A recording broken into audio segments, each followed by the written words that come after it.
Who wants to do the recap? Well, I thought I was, but I'm open. Chad does. No, go ahead. Go ahead. So we were in this state park, whose name I don't remember. Bankhead National Park. There you go. And we had been there previously, and by that I mean the previous session. We had gone in, rolled in, done all this role-playing stuff, and then we hit a point to where we're like, okay, well, let's not push further because we really want Brodor to be here because he wanted Marlene to talk to Blackbird? Blackbird. That's correct. Too many damn birds. Lilith. Big Bird. So we were like, okay, we hit the brakes. So last episode, session, whatever, was that encounter. And all I really have to say about it is a whole lot crazy. It's a whole lot crazy. No, it's not crazy. I'm sorry. You're doing your recap, and here I'm going to try to argue. So now, I'll second the whole lot of crazy. So now, was it deep and meaningful to both Marlene and Brodor? Absolutely. It's a whole lot fucking crazy. Yeah. It's a lot of crazy. A lot of bad advice for. Terrible advice. A lot of bad crazy. For a woman who doesn't really know what she wants yet. But it was an interesting experience for me, right? Yeah, Marlene almost joined the cult. No, not that. But for me, Chad, it was an interesting experience because I had this sort of revelation, right? So we're all guys. This is actually pertinent. We are all people sitting around this table have dicks. We're all guys. Mine's a huge clit, but yeah. Yeah, okay. I mean, no. Hey, we're inclusive. Masturbating for years. As a dick, not impressive. As a clit, mind blowing. Amazing. So, the thing is, like, Marlene has this encounter with Blackbird. And she comes back, and it kind of, like, flips her world. It really, causes an existential crisis. Because it wasn't like Marlene was, I'm fine. Everything's cool. I encountered this person. Holy shit, I don't know what. This has been a long time coming. And it was I believe it was like a slow build, and then the encounter was just this match which set off. Existential crisis, right? So Marlene comes back. Her and Gil start talking, and very rapidly everybody else kind of joins in. And so we were from Chad's perspective, we were role-playing back and forth. Marlene, that's some crazy shit, and she's trying to manipulate you, and blah, blah, blah. And then I kind of, like, paused because I'm like watching everybody else role play, and then I'm like seeing it in my mind, and I'm like, this is mansplaining. Like, I'm not really big into that whole thing, but this is exactly what mansplaining is. You have a 20-year-old, fairly attractive waif of a girl having an emotional crisis while 4 big dudes surround her and tell her how she's wrong. And I was like, That's when I had Gil change, and it's like, okay, we're not talking about feelings anymore. We're just going to get breakfast. Yeah, I wouldn't put that on mansplaining because it doesn't matter if it was male or female character. The same conversation would have happened. Yeah, no, I mean... She was being... Well, I mean, I don't like it. It isn't about, like, the political identity politics or all that SJW stuff. It was just more of this mental image of you had 4... big guys in my mind, like we're standing shoulder to shoulder, like looking down on this little Marlene who's like, guys, I don't know what to think anymore. This is a really rough period in my life. I just don't know. And then we're like, you're wrong. Mm-hmm. Everything you're thinking is wrong. All of these emotions you're feeling is wrong. What you need to do is listen to me because I'm right. Yeah. And it was just this image, right? It's just this image in my head. It was like really neat. Terrible but neat at the same time. It was just an interesting sort of moment for me in that game. But that had absolutely nothing to do with anything, and that was just me, and it wasn't even Gil. But anyway, from there we did what? We did. You guys came up with a plan. Yeah, I was gonna say we did some planning. And there was sort of like the great train robbery that we were going to be cowboys. Junior and Gil, with Gil in a lieutenant's uniform. That's right. And Junior in a sergeant's uniform. This is a terrible idea. Yeah. Well, it's the worst ever. Yeah. Especially after the conversation Dane and I had when I drove him back to his car after the last game, of which I will not say a word until after the train is resolved. But you guys were going to get on this train because the train it's the route that it's on. What Blackbird was able to tell you is that you can pick up the train in Birmingham which is about 60 miles away from Bankhead, which is where you're at now. From there, it is going to travel westward to Jackson, Mississippi, which you guys don't know much of anything about. But somewhere along the way, it is supposed to pick up the cargo that you're after. It's going to pick up that transmitter. All right, so you guys had a plan. Now, you're free to revise right now, as I realize it's been a couple weeks. Wait, didn't you say that you were going to shoot one of us if we revised the plan out of order again? He said revise, not go completely off the rails.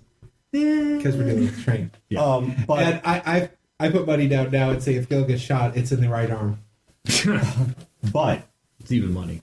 It's a magnet. I think, as best I recall, your plan was, once again, I know that Junior and Gil are getting on the... Oh, here, guy. Yeah. Rest of the party, plus the attachments, are going to ride in the LAV. And there's this whole thing about stopping the Right. train. And then we did like 20 minutes of solid rules lawyering to make sure that the monkey's paw of stopping the train doesn't make the train derail and doesn't do this and doesn't do that and doesn't, which is totally unnecessary anyway. But So, we're role players. It's what all we right. do. So the rest of the party was going to ride the LAV and go to Wolf Springs, which is... So let me back up here. Let me explain the train route. So the train... I'm taking my Beethoven. That's fine. So the train picks up at the ruins of Birmingham, outside the ruins of Birmingham, 60 miles away from Bankhead. It will then travel 150 miles from Birmingham to a place called Meridian.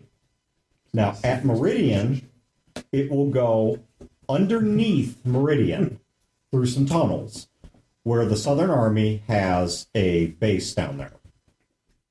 From Meridian, it will then continue about another 120 miles west to Jackson, Mississippi. So you guys have the stretch between, or starting at Meridian, until it reaches Jackson Damn it, got giant cash going through my head again. to try and grab the device. Now, your previous plan was the rest of the party, plus a handful of people that were going to be given to you on loan from Lilith. We're going to ride the LAV, and we're going to go to the Wolf Springs area. And you had an idea of, your working idea, as I recall it, was piling junk on the track and having one or more of you kind of flag the train down to stop to avoid derailment. And the one question that's left was if you were going to stop them from transmitting for help or from radioing that they're under attack. That's the whole reason. That's why Junior we're and Gil on were board. wrong. Then, you guys are going to have to do that from on board the train, because while Emma certainly has the technical know-how, she is not... She can't pass. Well, and that aside, she's not carrying a high-power transmitter. Right. Wait, so we got to get the transmitter, like the one that we're trying to steal, and use that to... No. No, he was going to make something. Yes, but you guys are going to have to figure out how you're going to do that, either with what's available on the train. I mean, obviously, you could simply stop them from using the transmitter on the train. I'm not talking the transmitter. Okay. I'm talking the train's radio. Right. The transmitter is not meant for ground-to-ground communications. It's designed for ground-to-space communications. What do we, in all this planning stuff, do we legitimately think that we can cobble something together on the train? I mean, let's not even say someone's going to catch us and ask us questions. With what we could legitimately think is probably on this train, without actually getting to the radio in the cab, do we legitimately think that we could possibly cobble something together, even if it is... I'm not sure you would know, because one, you don't know a huge amount about what will be on the train. Right. You also don't know, depending on how brave you get, what you might be able to yank at the Meridian base, which is, or the Wolf Springs base, which is below Meridian. I think you need to build it before getting on the train while you have the resources. I agree with that. Okay, that leads me to another question. What resources do you think you have? Everything in the lab. We use what's on the lav. I could slave it through my goggles because it's got a transmitter. Maybe I can work on some. And if you do this, you will, until you repair it, you will lose use of the lab's radio. So the lab will be radio silent. Yeah. What were we using it for anyway? Target practice. Maybe some sort of like a jammer that I kick on, as opposed to like having on all the time. Yeah. Just crowd the radio wave, whatever frequency they're using. Mm-hmm. I mean, yeah, because the plan is based on timing, not on us calling you guys. Right. Because you won't have a way to. Right. And then them calling in the cavalry could then potentially be calling in an airstrike. I mean, not like nuking the whole area, but, nice little as we try and run away. Or just a whole bunch of guys in trucks rolling over the horizon, then we're screwed. Yeah, truck has to go radio silent. That makes sense. Mm-hmm. Okay. Everybody have watches? Everybody have watches at I work? have a watch. We're going to sing I have an analog watch. No. side by side. No, you're not. Wind it. No. Yeah, we are. No. I'm 3 so minutes and 30 glad. seconds. I'm so glad this is the wealthy side with. We ain't got. And I'm not even going to be on the train. we may look ragged and funny, We'll travel along. singing a song side by side. side. I want you to know that this side of the table. I understand. I understand. I will not go out of my way to kill you guys. Excellent. Yeah. That's how it I would appreciate that. That'd be great, actually. All right. So, Junior and Gil Yes. are going to be escorted to what's left of Birmingham by Little Skies. The rest of you are going on the lav to go ahead and to prep things. All right. Before you depart, Junior, can you please give me your theoretical tech check? Plus smarts, obviously. I want to see the quality of the jammer you've made. Okay. So whatever you roll is going to be the target they have to beat to transmit despite the jammer. Okay. So that is a 15. So a 15 Not bad. for jamming. That's a pretty good roll. Okay. So, is anyone doing anything that evening before you guys depart?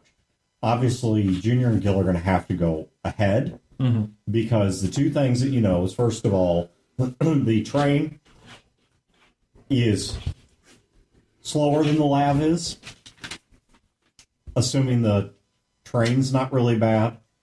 But secondly, Lilith is able to tell you that when they do supply stops in Meridian, they are underground for typically a good 2 to 2.5 hours. So, What kind of train is this? It's like diesel or steam coal or. train. it is a coal train. This is a coal-powered. Oh, you coal-fired guys train. got to stop for water and shit. Oh yeah. I mean, these are not long distances. I mean, like I Yeah, said, that's like every 2 hours you got to yeah. stop. The first trip from Birmingham to Meridian is about 150 miles, and there might be stops along the way. Mm-hmm. But the first major stop of note is Meridian. And then from there, they will continue on about another 120 miles to Jackson, Mississippi. Just read a book about trains, so. Not to be confused with Jacksonville, Florida. So, all right. What Lilith is able to tell you about these locations? They don't know a huge amount about Meridian, except that it is a ruined city. And below, and there are some people that are living Birmingham or Meridian? Meridian, Okay. the middle stop. Gotcha. That Meridian is mostly a ruined city that has been partially repopulated by people who simply live there out of a sense of safety because being on top of a National Army base discourages people from getting rowdy. The National Army base itself is underground in an off of an exit called Wolf Springs, which is the name of the. They've also taken that as the name of the base. Birmingham itself, which is where this train ride will start, was nuked. Birmingham has not been rebuilt. The train station, along with a small town that's mostly built up around the train station, exists just outside of the ruins of Birmingham. Birmingham itself, while it does have some people living in there, is mostly just salvage and indigents and whatever. The place that it is ultimately headed to, Jackson, Mississippi, is one of the first major city reconstruction projects that the National Army plus its government are undertaking. So while Jackson itself was nuked, they are in the process of attempting to refurb, rehab, and rebuild Jackson. There's a huge industrial process going on there. Now, lower tech, but nonetheless, this is a big endeavor. All right, so once you reach Jackson, which has a larger population and a larger presence in both industry and military, things are going to get a lot harder if you have not secured the transmitter and jumped ship by that point. Well, the whole plan is to pull the transmitter at the stop. So I think we have to be willing to also, if things go pear-shaped, to say, okay, we're done. You know, there's too much opposition. We don't have a plan. Reinforcements are coming. We're out. We shouldn't be willing to die over this transmitter. Okay. This is Gil saying. Yes, that's what I was going to say. Is you guys are going to be incommunicado, unless you guys come with something really clever But so, what is it you guys are going to? Whatever you need to discuss. I'm not going to give you a rewind to say, "Oh, can we say that we said?" Here is your opportunity to say. I spend too stress. So how are we stopping the train? Just pulling right up on the track? We're pulling stuff on the track. And Yeah. waving them down. All right. So detritus, trees, that sort of Trees, thing. yeah. Okay. That's what I thought. I just didn't remember precisely. Yeah. Is that Marlene saying that, or? That's me. Yeah, sorry. That's Rodor. I would say whoever we have wave them down, maybe have a really big sign that says debris on tracks, because they need to know why we're waving them down. All right. Now, one thing you have in your favor is keep in mind that the LAV you have, by its appearance, looks like a recent acquisition by the Southern Army. So you guys, once again, by appearance of the vehicle. Now, I don't know how you intend to use the vehicle. If you want to use it as part of the warning, or if you want to use it to block the track and derail the train. I know what you intend to do with it. We don't want to derail the train. But We there just is want to a stop chance that by virtue of simply having it visible, they may presuppose your Southern Army. How about this is Gil talking too. How about this? I get like a. Charlie, are you okay? Okay. Do you need a moment, Charlie? It's like the house is swinging and we're all fine, but he's not. He's like, I don't understand why you guys aren't panicking. To fuck shit. So, anyway, Gil is saying, Junior and I are going to be on the truck. We're going to be on the train. We might, if we find something out and you guys got to pull out, we need a way to signal you. So I'm thinking like a red handkerchief on the right side of the train before you go running out with the thing. Because I'm thinking if we get on there and we're all chewing along, Junior and I are on board and we see, they've got a car with 300 armed people on it. Yeah, we're gonna need to figure out a way to wave you guys off. So just something for Emma and Hearts because they have better eyes to look for. Yeah, unless you guys got a better idea. It could be just as simple as we put something on top of the, some sort of a flag or something. I'm thinking like opening a window and Hanging a stick with a red scarf or a red handkerchief. Right. Great. yeah.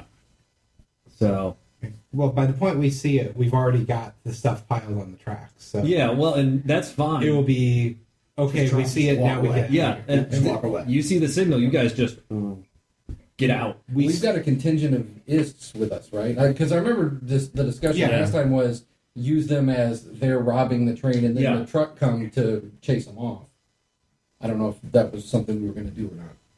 Well, we're going to need to have the truck come down to move the equipment, right? Like, I just can't hoist it on my shoulder and run away. Not easily, no. Yeah. It was pretty big from what I remember, right? Yeah. Hearts could pick it up and carry it. You guys could, but take a couple of you, and it'd be heavy. I mean, it's not going to be like... I say we just make like a rob in the place, bring the LAV down because it's got the heavy guns. They rob the train as they are going to rob it, and then we throw our shit on board. And Well, yeah, we might as well make it look good and just take what we can take. well, we're going to have to. I don't think that we should stay to support them sticking up the train. No, I mean like. I don't mean like we leave their ass out to dry. No, I mean no. if they're like taking every single nickel dime. No. Fuck forward, that. We just, we've come to rob the train. We're all part of it. We're not, no ruse about vehicle coming in. Just fucking shit on the track. Vehicles there. Bad guys there. Train stops. Give us the fucking thing we want. Or Milton McStickleby or whatever the fuck his name is. Please say And, that name again. Milton McStickleby. So, old Milty, too, what is the plan? Let's say, God forbid, we're actually Billingsley? successful Yes, on George M. this. Billingsley. Well, if we're That's a successful, lot different. if we get the thing, fucking just let Billingsley off the LAV. And obviously, we're not having this conversation in front of Billingsley. Let Just him- fucking give him back. Yeah, put him on the train. At that point, Or the Ian. Right. we put him on the train. Marbled. Not getting a lot of exercise. I bet that guy's delicious. He smokes, he drinks, Ah, He flavors himself. he does. he's stewing in his own juices. So flavoring. He's got that old man brine. Yeah, you ruined it. Stop licking my knee. What? All right. Don't I say we go with. He's on the cord. I say we go with this plan. Charlie, come on. Dude, I know I need a shower or something, but seriously. Well, I say we go with this plan before we jack it up with more Great, I love it. planning. The problem with this game is that it's not Tolkien-esque. We don't spend enough time talking about foliage and walking. Okay, Walking. well, I'm kidding. well, guess what's about to happen? You even got a pipe like Tolkien does in some of those pictures. Yeah. Because this story is going to start with Junior and Gil being escorted by some of Lilith's guides down to Birmingham. As long as they don't start pointlessly singing. No. That's your guys' Moms who job. crack the plates. See? That's the bullshit that Gil hates. I still think having Billingsley with us would have been a good idea. Like if you guys took him, like you were escorting him because he saved him or something. Because then no one would ever question. Yeah, what he said. except Billingsley would say, "Yeah, these two guys, yeah, just shoot him in the head." Yeah, probably. But I mean, he's a nice guy. He wouldn't say shoot him in the head. He's just like, "Yeah, no, they're not escorting me. Help!"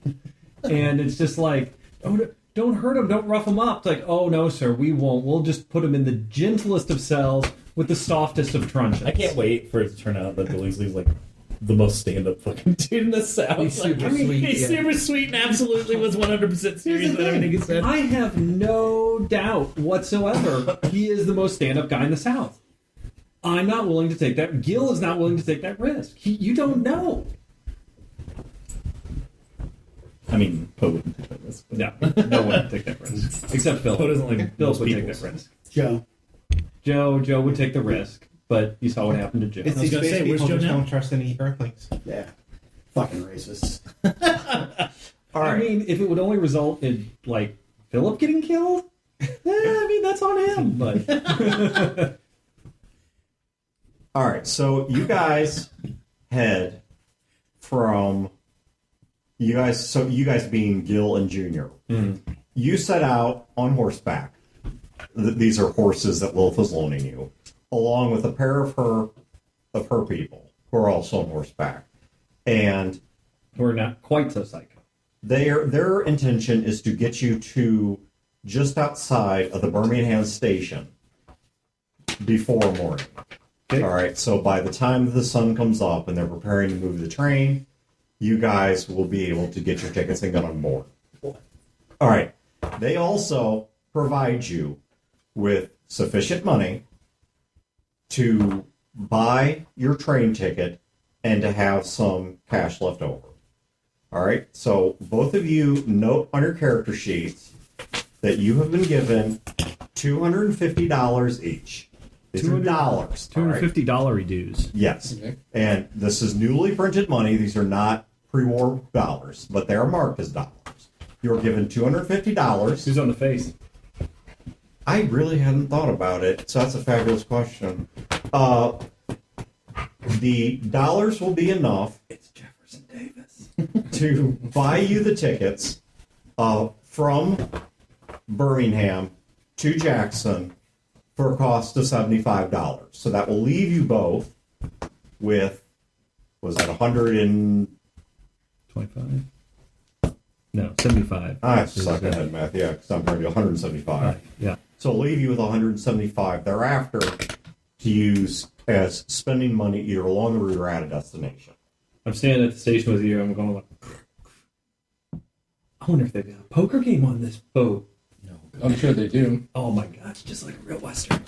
The IS, they've killed the Southern Army people before, right? There is. Right. So, do they have any like rank insignias of uniforms or anything that You we do. Okay, so we're all. Because remember, you had the uniforms that were salvaged from the Southern Army forces back to Cape.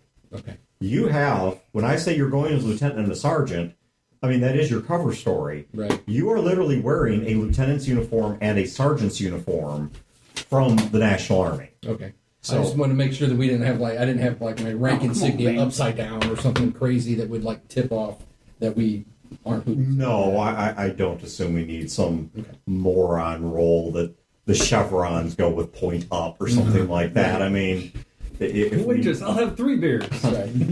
and with lieutenant's bars, I'm not sure whether there really is a meaningful right side up or upside down. So I guess you have sideways, but When in doubt, we could just say we're Air Force. nice. And they will think less of you, but believe whatever you say. Exactly right. So, all right. So you guys are taken. You guys are depart before the sun rises, which, being winter, is later than it would be otherwise. Yeah. But still, you guys are taken on horseback before the sun rises. All right.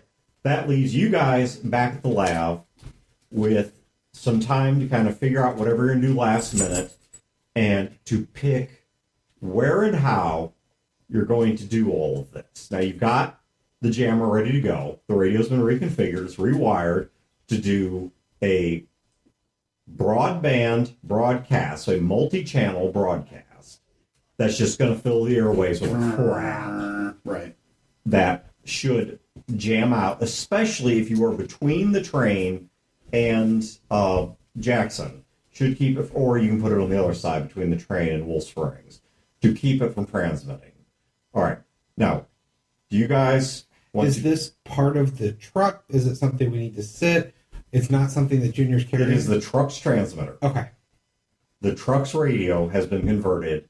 Now, you have with you, the truck is flipping crowded because in addition to you guys, so there's the three PCs. Right. You also have Hearts. You have Emma. Right. You have Fat Tony and Cat Tony. You have Billingsley. And you have an additional 10S. Another cat.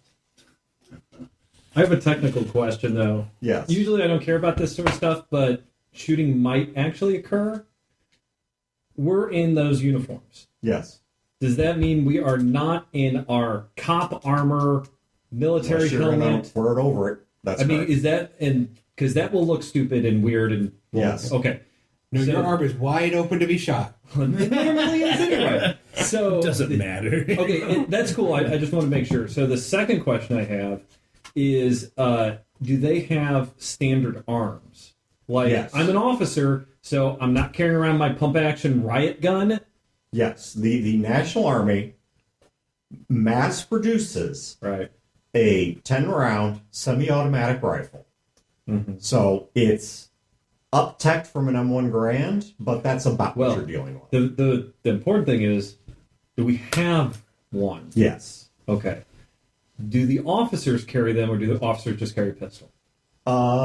In your experience, anyone that was going to see combat had one. So the answer is yes. It would not be uncommon for someone, particularly a lieutenant, to carry one. Now, if you're like a major or something, probably not. Sure. But if you want an officer's sidearm as well, yes, those were salvaged from Cape. Okay. So we have that. All right. So I'll assume that both of you have a sidearm and the rifle. The uniform that you were wearing does have a winter jacket, which is similar in structure to a World War II nylon flak jacket. All right? I was actually doing some reading on these out of curiosity. So this is not as good as bulletproof armor, or bullet-resistant armor. This is not like Kevlar or something. Right. But you are wearing some protection at least over your torso. Can I have a bulletproof vest that is -10. Is that something I can wear under the uniform? Or is that like a riot cop thing where I will grant it, but if anyone looks at you real carefully, there's a chance they'll notice. Yeah, if anyone asks me about it, it's like in the army, of course I got a bulletproof vest. I say, let me pause here to stress something. The National Army is substantially better organized than most forces out there. Sure. All right? But having said that, I mean, look at what went on with the American forces in Vietnam. Yeah. You know, people were getting shotguns mailed to them piece by piece from home because they're excellent bush hunting weapons. Mm-hmm. It's not like if these people come across weapons and armor that are foreign to them, they're not going to pick them up and use them. Yep. Okay, I'm going to wear my vest under. Okay. Yeah, I've got one too. And also you do have a metal style military helmet. So you do have a typical Like I said, army I helmet. didn't want to make a huge deal about it, but if we get into shooting, then it's going to be So relevant. You do at least have a flak jacket and, well, it's going to metal army helmet. Okay. So they were wearing a coat anyway, right? Yeah, so it's part I mean, of it'd it. be hidden pretty well with that. Right. Well, I mean, like if it's, once he's on the train, and if they're like, I mean, if I had in a like a dining laser car. pistol and somebody said, "What the hell is that?" Well, that's going to be a lot of dancing I have to It'd do. be like, If somebody says, "Is that you have a vest?" Like, fuck yeah, where's okay. yours? So I do need to know one thing, just because we're not going to figure this out later. Outside of what I just described, which is the standard kit of a National Army soldier, plus Chad has requested his bulletproof vest, are you guys taking anything else that is not a standard part of a Southern Army kit? So the rifle, the sidearm, survival knife. I've got an extra large rucksack with frame. That With what? I'm sorry. it's a frame pack Okay. that I'll just put my electronics kit in, and So you are carrying an electronics kit. yeah, in my rucksack. Okay. I'm taking my driver. There you go. No. Well, I'm an officer. I should take my driver. I've got mirrored sunglasses. I should take the mirrored sunglasses. You should carry my golf clubs. Yes, No, we're not. Okay. I used to have a golf bag. Blues on the lav. I would assume but so. Not that it matters. I'm carrying a couple of things. I'm carrying a couple of things like my clown squeaky shoes that Charlie kindly. Yeah, Charlie's making me feel that. It's the multi-sensory experience here. Charlie, I'm playing the real game. you're doing a little jig. Not play with this toy. Go find a different toy. You have lots of toys, and most of them don't squeak. Charlie, go play PlayStation. That'd be fine if you want to start Harvest Moon or something. I'm taking my deck of cards. Okay, that's You know, fine. yeah, shit like that. Nothing that I'm most asking about anything that's going to raise questions. nothing that matters. So far, the only thing I've heard is the Electronics the kit. electronic kit. And then in one of the inside pockets, I have my golden earring collection because I always carry my earrings with me. Oh, I thought you meant the band. And I'm Yes. I've got Yeah. I have all their albums. like, I mean, it's pretty weird. I have all their album. but it is Junior, so Yeah, I mean, why not? I mean, yeah, I've got handcuffs and keys. Okay. That's not profoundly unusual for an officer. How's my flask doing? Don't I trust you? It's got Marlene's initials etched into the handcuffs. That's it. Yeah, with a nail. She poked a hole in it. Do you have a tablet with you? Yes. I also have a working pad. 5 of the 10 Commandments. It's be good. I'll have it. The way my rucksack is, I'll have it behind the back pad, so that way it's not. If somebody looks through the pack itself, they're not going to see it. It's tucked in between the pad and the frame. 10 commandments. So, Junior, I need it. So this is your jamming roll. Mm-hmm. I need a second roll from you, which is the electronics kit you can't conceal. I mean, it's in the rucksack. Right. If anyone opens the rucksack, it's immediately obvious. Yep. But do give me straight 2d6 unless you have something to harm you. Like, do you have a problem with subterfuge or something like that? I don't No, just my incompetence is the ladies. Is he being And, searched by My struggle is lady? pain tolerance, so... Okay, so this doesn't involve either. So give me a straight That's sexy. 2d6 plus smarts to conceal the pad, the data pad. That is 15. Not bad. Okay, that is unexpectedly high roll. Okay, so that's what someone will have to beat to find it. I would think that the electronics kit would be easy to explain. So you're like I've a already got something worked out in my radio operator or something. Where are my golf clubs, Sergeant? Damn it! All right. I left them in the car, sir. Oh no! So Give me 50. you guys What? I don't know. arrive at Birmingham. You guys arrive at Birmingham just as the sun is coming up. So you're kind of in that, blue-gray dawn where you can't even see the sun yet, but you know it's rising because the sky is starting to change colors. You're obviously quite a bit south of where you were before. It's still cold. It's still winter. It's not quite as brutally cold as it was up north, but it is still cold here. And you guys, of course, just got off of probably a several-hour ride, and you've not slept much, and by this point, your ass is probably hurt. So that's kind of where you're at, How long is the train ride? Just a rough approximation. Is it more than a day? 5. Because there's more than a day. 7.5. We're getting a sleeper. Yeah. It's going to get you into Jackson in rough estimate about 10 or 12 hours. So about 30 miles an hour, so it's about 5 hours, then there's a 2.5 hour stop, so that's 7.5 hours, then you've got another 124, so yeah, about 11.5 hour ride. There will be a stop in the middle, but I don't know. I'd be worried about. Well, hell, the action doesn't take place till the end. We can get some sleep. How much more is a sleeper car ticket? oh, I was assuming that was what you were getting. Yes, of course. That too is what I was assuming. Separate suites, Assumption right? correct. Absolutely. Yeah, I was assuming that you guys Pullman porters and everything. were given the nature of these trains. I had presumed that one, the tickets you're getting will provide for any meals eaten along the way. So that will at least be lunch and dinner. There will probably be a cocktail bar that's included with your ticket. And in terms of, you may not have I know. What an ass. you may not have a true sleeper car, but you will at least have those sort of like stacked coffin rooms, if you know what I'm talking about. For anyone who doesn't, there's on long train trips, you get a thing where it's about maybe 3 or 4 feet wide by 3 or 4 feet tall by about 8-ish feet long. Do we have one of the coffins? Do we have a sleeper room?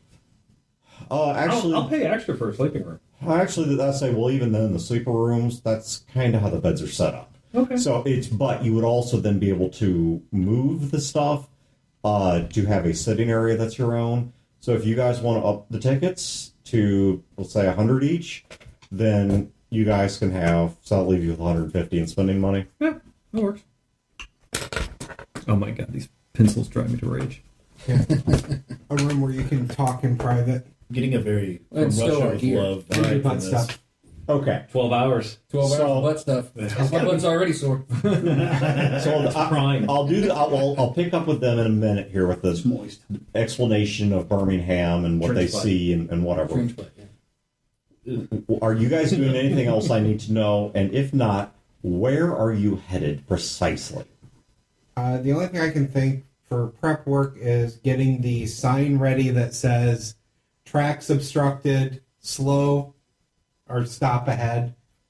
And my intention is that because I'm useless in a gunfight, that I'll be standing way back with the sign to give them time to start slowing. Well, the rest of you are further up where the tracks are actually obstructed. Right. She's even worse than a gunfight. No, Her incompetence is guns. my struggle is guns. Well, you're both useless in guns. Exactly. My incompetence is likability. Nail it. say. No. You've not been playing that. You know, it's what my character would do, Dan. I mean, the idea was within the first 10 miles outside the tunnel. All right. So do we have a map? Do we know where the train's going to exit the tunnel? Yes. All right, great. So then we'll drive a few miles past that. We'll find some lumber, logs, trees, things like that to cut down and obstruct the track if possible. Okay. Now, fair warning: 10 miles is pretty damn close. Okay. To the base. You're likely going to be within the radius of patrol. You guys out there making a lot of noise. I mean, 10 miles, they might even hear what you're doing. Gotcha. Is there like an A, B, and C stop where like A is prime, but we'd have to get the train done really fast. C is kind of cut in the middle, and then B is cutting in the middle. C is, we have plenty of time to stop the train, do what we want, but risk patrols. Well- Because obviously we don't have a map in front of us. How far is it between that stop and their next stop? So when they come out of the tunnel, how far do we have before they... 120 miles, I think. So let's say 40 miles. Yeah. 40 miles. I thought it was, yeah, gotcha. Great. 40 miles. I love it. Okay. Junior and Gil. That's what these guys are doing. Junior and Gil. Throw my cards in there. We're eating bags and aching and bags. Yep. Aching and bags, baby. So, you guys... Don't put any in your pocket. It'll be weird. But I really want to put some in my pocket. You guys arrive at Birmingham, and as I said, the sun's sure. starting to rise. Birmingham itself is nothing but a horizon filled with the skeletal, broken remains of buildings. This place was nuked dead center, and much like Chicago, the city just ain't there. I mean, or at least nothing that you would reckon. This looks like a post-nuke picture of Hiroshima or Nagasaki. Looks different from this angle. Yeah. Shithole. In fact, Kind of looks like a probably... shithole in the station, too. Well, no, because sun rises on the east, actually, it's coming in from the west, so no, you would see it backlit against the sky. There are people that live inside Birmingham itself, but not many. And once again, these are mostly just people that are either nomads or scavengers or whatever. It's like a shanty town. Something like that. Like tents. Well, there is then a separate shantytown, which has been Oh, built that's a up nice neighborhood. around. It actually is, which has been built up around the train station. They have created a train station outside of Birmingham, not far outside, but just outside of the city edge of Birmingham, and that's where the train station is. And there are some buildings that have been mostly, some of them are pre-war, they've been refurbed. Most of them have been built new post-war. And there's houses there, there's an inn there, and then, of course, you also have the main train station itself. And the train is currently in the station, and they right now are loading it with coal, loading it with water. Do you have dogs too? No, I've been caring for my mother-in-law. Oh. So he's smelling there. Not that he likes your cock. Yeah, well, that too. Nice guy, bro. sweet cock. I appreciate a good cock. I chew on bones all day. So you guys, if you make, also go to the train station. All right. So as you enter the town, one of the things that you see pretty quickly is there is a not insubstantial presence of the National Army here. Is people ghosted out, I assume? Yes, they're Okay. going to ghost out on you. The reason for this is the fact that they know this is fairly close to Lowell's stomping grounds. And so they keep a notable presence here to discourage raiding by Lowell's Sis group. So, but there's a not insubstantial presence of the Southern Army. You don't see any of the really high-tech stuff, but you do see a couple squads of soldiers that are walking about, doing patrol. They do have one checkpoint set up near the train station where they have a racked machine gun. Do And we have to go through the checkpoint, or can we... you'll have to pass by it. It's not a check. By checkpoint, I don't mean like Checking papers, please. Right. If that occurs, that's going to be inside the train station. I mean, this is a military checkpoint. Okay. I mean, this is more like if Lilith was to attack, This is the hard point. this is a place where they would probably mount their heaviest defense from. Okay.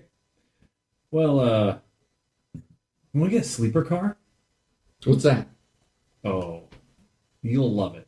Is this one of your weird like wrestling things? What? A sleeper car? No. No. Are you tricking me? No, that's the Boston Crab. Oh, A sleeper car is... That's the one that made me poop myself. I think you just did that in self-defense. Well, that's yeah. Yeah. But it like has bunk beds in it. And it's like a room. Oh, it's like a cell room. Yeah. What's the alternative? Sitting on a seat Oh, for 12 hours. yeah, I don't want to do that. Because then people might want to talk to us. Right. Yeah, let's do that. All right. If they got one available. If they have them, yeah. Probably cost more. Yeah, well, Do they you give us all this money. How much is this? I was about to ask you, what is this even worth? I don't know. I don't know what the exchange rate is. What can you even Paper buy money. What with is that this? even about? I know. Like, I don't even have a wallet. Right. I still have my payment shit. You know, that people could put money on my books, but Right. it's worthless now. Why do you keep it? It's sentimental, man. It's just money that doesn't exist anymore. That I technically never existed. But I in the had first so many place. people put money on these books. One day they'll be worth something.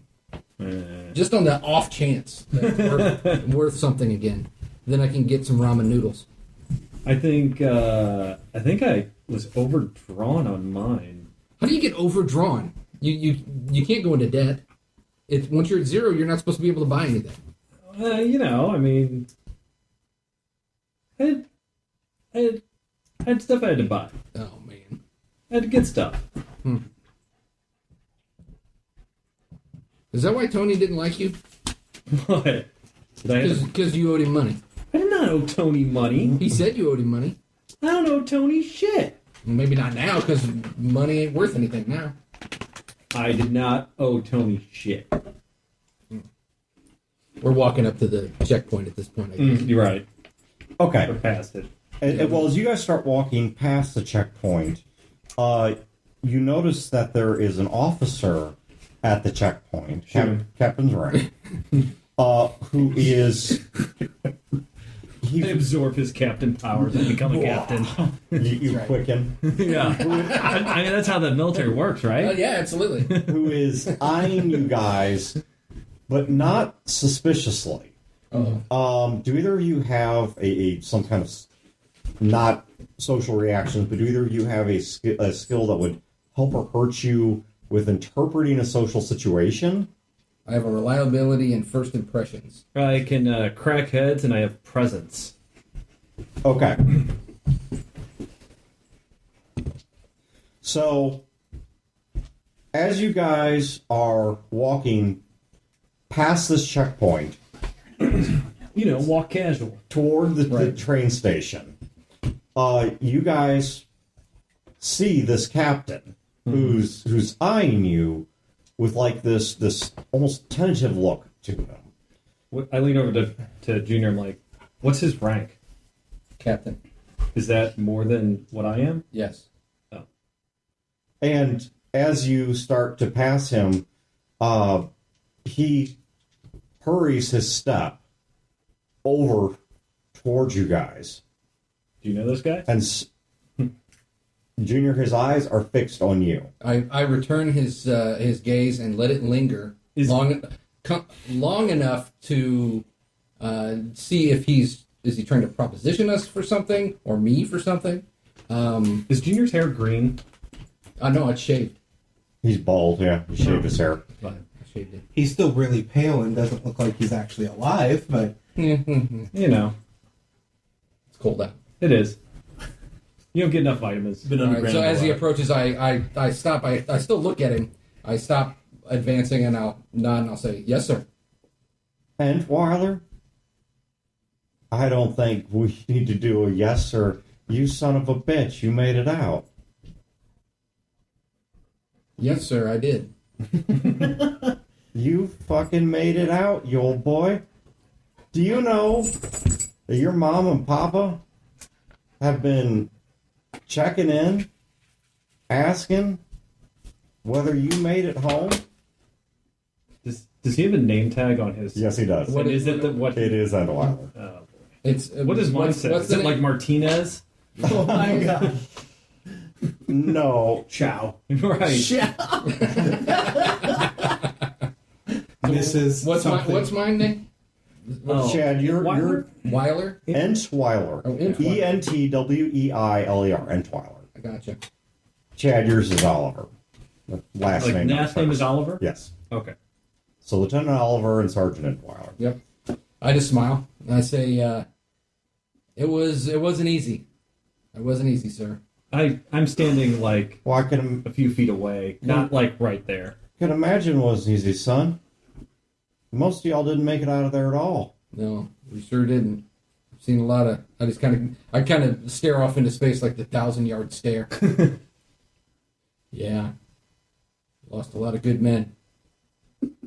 Then I say, "Sir, have you met Lieutenant Oliver? He's largely the reason I made it out." Not had the privilege, Lieutenant. He reaches he reaches out to shake your hand. I shake it. He said, "Son, I know you may not feel like a hero, but I want you to understand. To one very worried mom and papa, you are the hero of this war." Oh, I don't know about that, sir. Well, I do. Because they write me, they send folk to ask, and it ain't but every couple of days they stop by looking for their son. And up to this point, every day I check the logs, both from here and from other places where people come checking in. And we got a whole lot of names where status on them, unknown. Few people made it back. Few people made it back really hurt. Few people made it back and then didn't make it any farther. Few folk, our scouts tell us that maybe Cape's still holding them, but I kept checking those logs, hoping to have some news for them, and I'll be damned if you don't. Why? I mean, this must be hard to talk about, but surely they're not reassigning you somewhere. Well, yes, sir, Jackson. But I mean, I guess we earned that. You're going to Jackson. That means they want to keep you on the rolls, but they ain't likely going to ask you to do much of anything but rest in one of those new homes and, I'll ride a desk for a while. I don't think they'll even have you doing that. You mean I could probably be a driver? And then Oh. I look over and feel like, yeah. Sure. Well, I mean, it's possible. I mean, I don't know, but I'd be real surprised if they send you over to Jackson and then especially given what you boys have seen. I mean, they're more liable to give you medals than... Yeah, but there's a lot of good folk deserve those medals more than I do. Yeah. That is a hero's attitude, son. You know that, don't you? Yeah. Well, have you heard any news on how we're going to hit him back? Follow this up? He pats you on the back and kind of leads you aside and says, well, there ain't...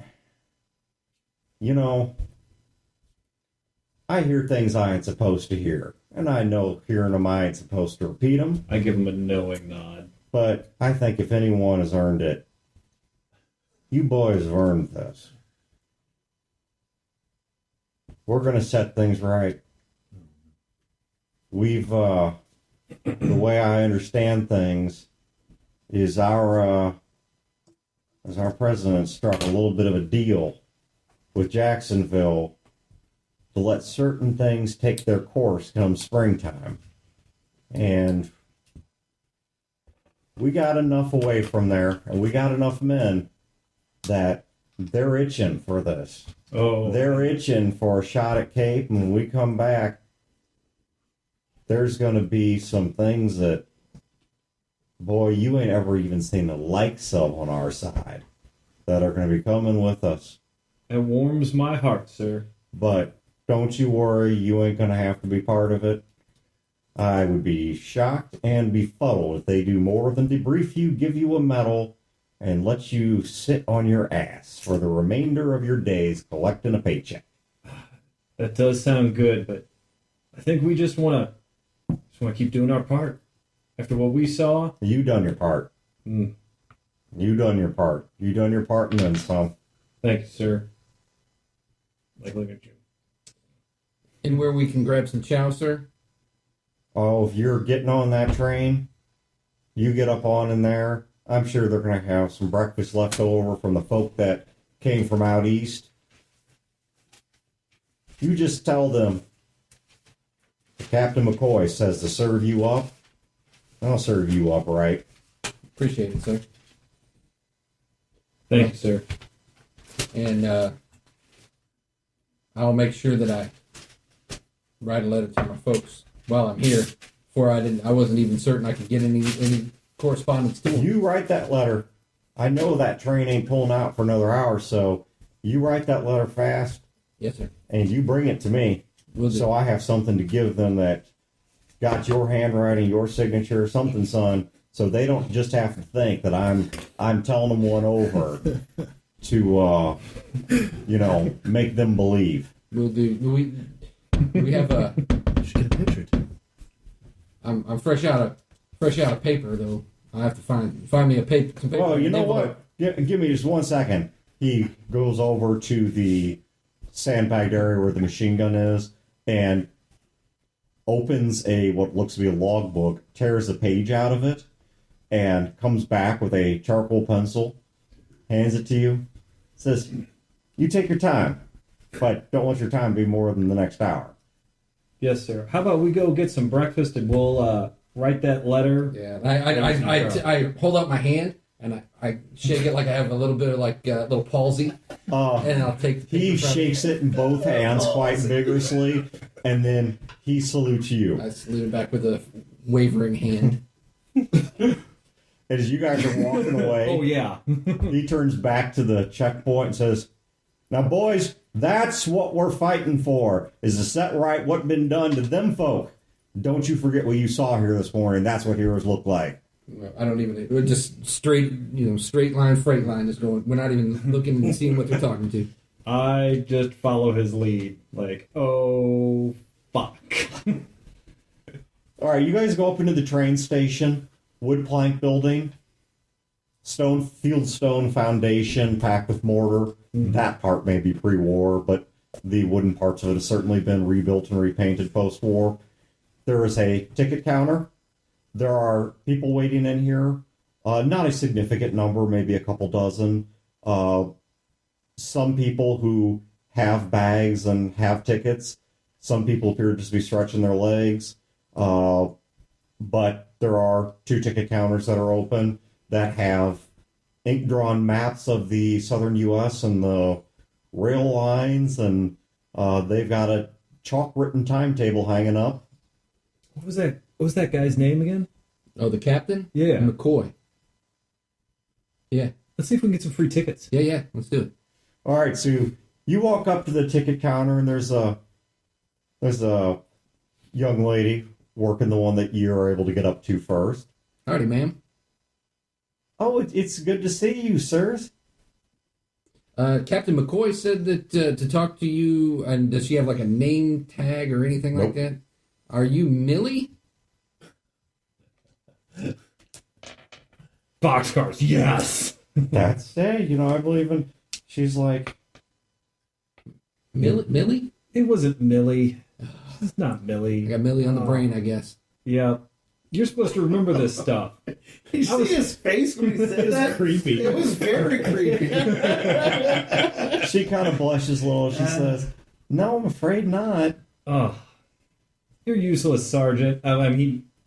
Actually, he says you're useless, Sergeant, thinking he's not being mean, but he says it with some acid just because he's Gil. Well, and also your Not. first impressions thing is. Yeah. It's yeah. Well, shitty. Captain McCoy said to come and talk to the fine young lady at the ticket counter. Oh, of course. She reaches behind the counter and says, "So, where you headed?" Jackson, ma'am. She opens a book and writes some things down. She says, "And what's your name?" I'm Sergeant Entweiler, and this is Lieutenant Oliver. Lieutenant Oliver.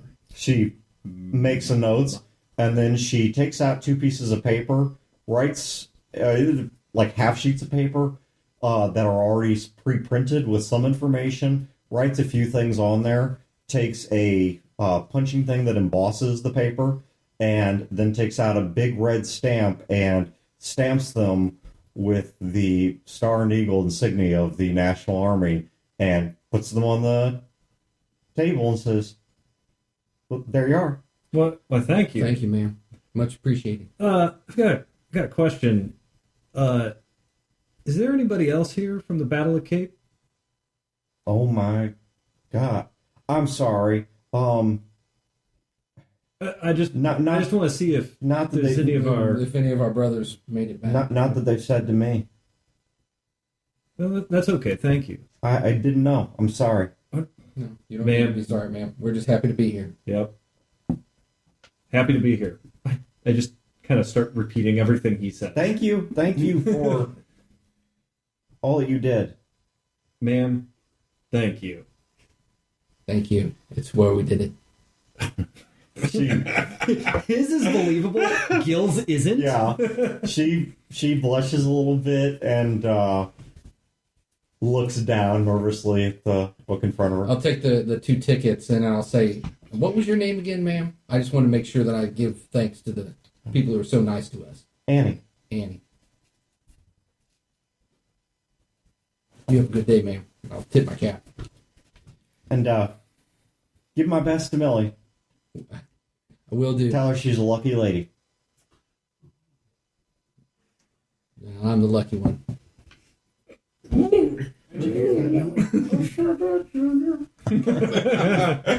Oh, Millie. Millie! Still see you got some load in there between your 2 knuckles. As we're walking away, when we could have a, not people around us hear us, I'm like, I really thought Millie would work. what? Because, little house. Yeah, okay. How many Millies were there? Like, I know, this is the South, so, right. Every episode there was a Millie. Actually, this is going to be a problem. So far it's been great. This is going to be a problem. You think we're going to draw too much attention? Well, Then we just roll with it, right? Well, yeah, but until we actually do something where we don't want attention. How very junior. Well, To be fair, he's been trying to avoid people. I know. It's very out of character. well, there's... I got it. Just don't worry about it. I know what we should do. This is actually making me more worried now. I know exactly what we need to do. I'm really worried Trust now. No. Yeah. Okay, Sergeant, let's go. Sorry, I was talking to Ghost Poe in my imagination. Ah, yes. Ghost Poe over your shoulder. He says we're dead. Oh, well. Been there. Yeah. I mean, he's feel a- something in the truck. What was that? Guys, Yes. our dudes are gonna die. I think they're dead. Jedi twins. You gotta release my midichlorians. I got something stuck in my fingers. Got some stuck in my beard. All right, well, let's go get some breakfast. Hell yes. All right, so you guys get on the train. I looked at the paper that she handed us. What is it? It's a pair of train tickets to Jackson on a train that leaves at 8:30 in the morning. Are we in steerage or is this... And we didn't. No, you're not in steerage. And we didn't pay for those tickets. That's correct. You did not pay a dime for those tickets. Oh man, I get my $100 dues back. But are they sleeper cars? I don't know. It's not steerage, know. so I'm happy. You mean for the war heroes of the Battle of Cape? Of course. Of course they're sleeper cars. Little do they know how much of a hero Gil is. Gil did a lot in that battle. Sure did. You could almost say he swung the tide of it. He was just a button pusher. You know, in a modern warfare, that's all you need. All right, you guys get up on the car or on the train. Internal varnished dark wood. This is nice. The This is great. oh yeah, I mean think extravagant railroad Actually, cars from like the 1800s. from our perspective, this is how all trains look. Yeah, yeah. We went That's into true. this, and it was like, Yeah. Like an like Yeah. Yeah, I just mean, like the movies. it's yeah, Just it's like the movies. yeah, It's like an episode of Maverick. Right. dark wood That's paneling on the walls. The furniture is a mix of carved wood and brass and iron. The carpet beneath you is sort of a neutral dark beige color. It's like a Nobody stepped in into power my armor dreams. trying to kill you yet. No, not yet. There's War heroes. some portraits and paintings hanging up. Some of them you recognize because they would be individuals that well predate the war. Sure. For example, you see one of George Washington. Some of these are places and people you don't have the foggiest idea who the hell these are. So you guys get on the car. You board toward the front of the train, and when the attendant or when the guy takes your tickets and punches them, he says, "You'll be seated, or you will be staying in the farthest back of the private sleeper cars. Oh. If you need anything, it will be forward of the train from there. Please understand all the cars behind that point are strictly private. Yeah. Should you need anything, then don't hesitate to come forward to one of the sitting cars or to the dining car and simply flag down any of our staff to help you." Excellent. Thank you, sir. Tip the man. No, I appreciate that. If you're going to tip, please save it for the baggage handlers. Oh, Oh, yes, of course. Right. Right. Thank you. Thank you. Thank you for the instruction. The tip, if you The will. tip for the tip. Yes. We're so awkward. We're Gentlemen, the worst spies ever. he just sort of stands back and it extends a hand. The first car that you guys step into, so looking up the train, obviously there's an engine up front. Duh. Yes. Okay. Behind that is a coal car. Behind that is there's a car that houses some of the, like it's bunking for some people that work on the train, as well as a little bit of tools and storage and such. Where you are boarding is at the first, so I'm sorry, one more car behind that, which is the dining car. You are boarding at the front of the next car back, which is the first of the general seating cars. So, tables, chairs, personal tables that can be folded down from the wall, relatively spacious leg room, windows looking out onto the southern landscape. And there's a couple of those private sitting cars, behind which are shared sleeper cars, behind which are the private sleepers. There are 4 more cars beyond that, but unless you're going to actually attempt to invade them, I will not tell you what's on them. Does the train have Outside of, there is a caboose. Does the train have the old-timey air conditioning where it's big chunks of ice? There's just fans blowing off of it?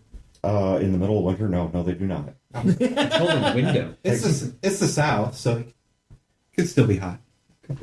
My dad actually has stories about that, about how people... Another one was he knew a guy who had made his own air conditioning by virtue of taking a bale of hay and putting a hose on it so it was constantly wetting itself. And then he had a fan on it that would blow cold air through it. And he said it worked, except from all the dust and such that created, the guy developed a bunch of respiratory problems and died.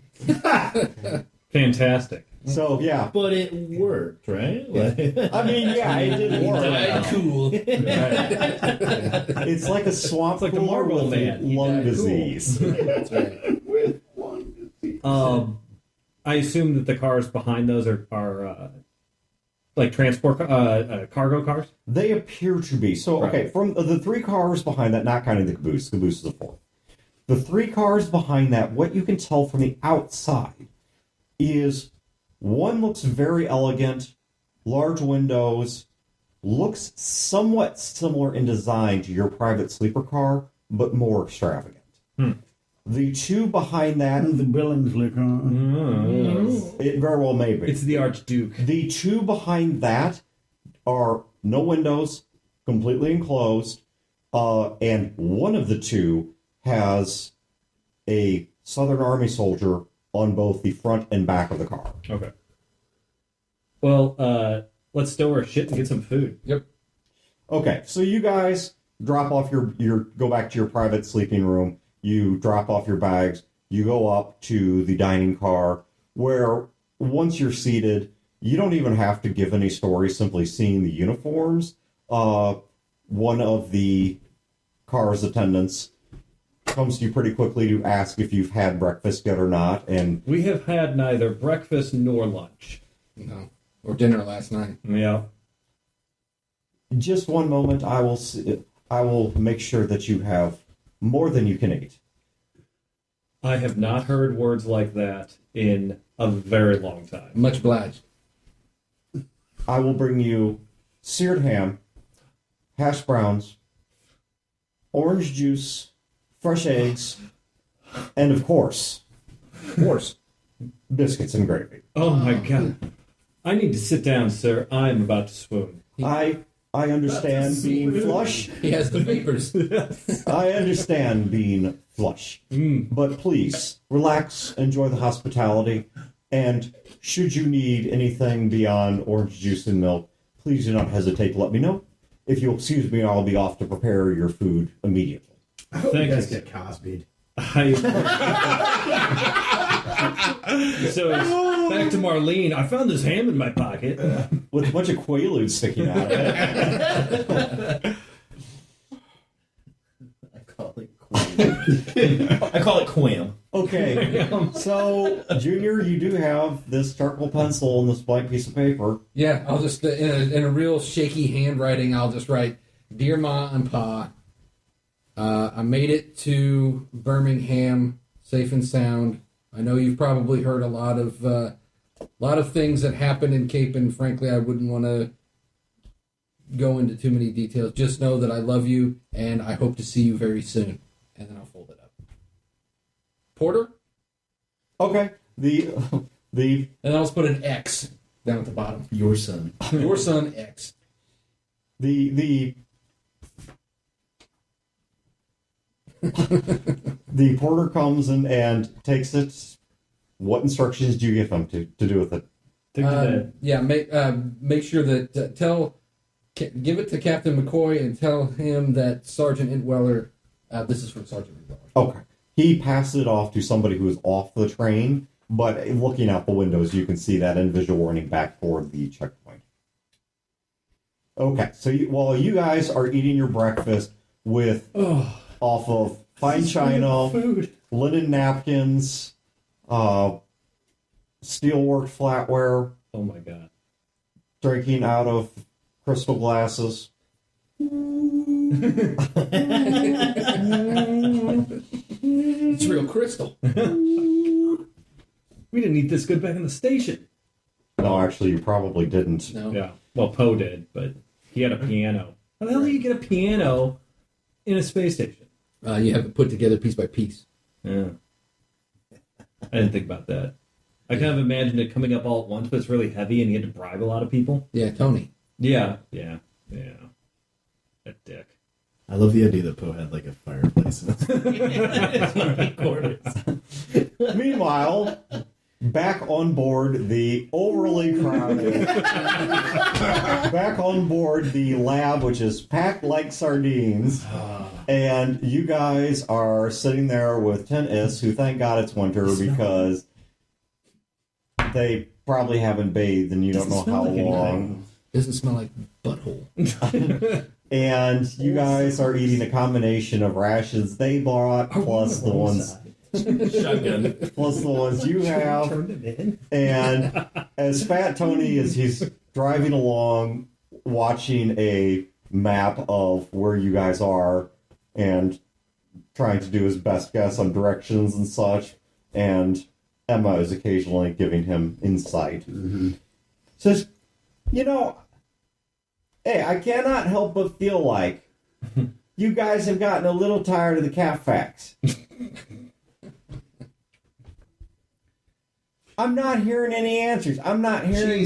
Jeez, Tony, what could possibly have given you that impression? Well, let me tell you what gave me that impression. It's a lack of excitement. You see, this is with my old crew, how I used to tell where they were at. Because if I walk in and say, hey, how's it going? And they're excited, I knew they enjoyed being part of my organization, and I knew they were feeling good that day, we'd made money, and or maybe they had something to hide and were trying to cover up. But either way, the day was at one of the two extremes. But when I walk in and say, hey, how we doing? And they say nothing, or I just don't feel the excitement in their voices, then I know that something is wrong. That's what a good manager does. He can tell you when something's wrong without having to hear you say it. Tony is an MBA. Tony, are you telling us you're a manager now? I'm saying that I have been many things, including an honest and hardworking manager of a mercantile organization. So I have carried those skills with me throughout my life, including onto this here planet, the cradle of humanity. Cradle of humanity. I apologize. And of course, felinity.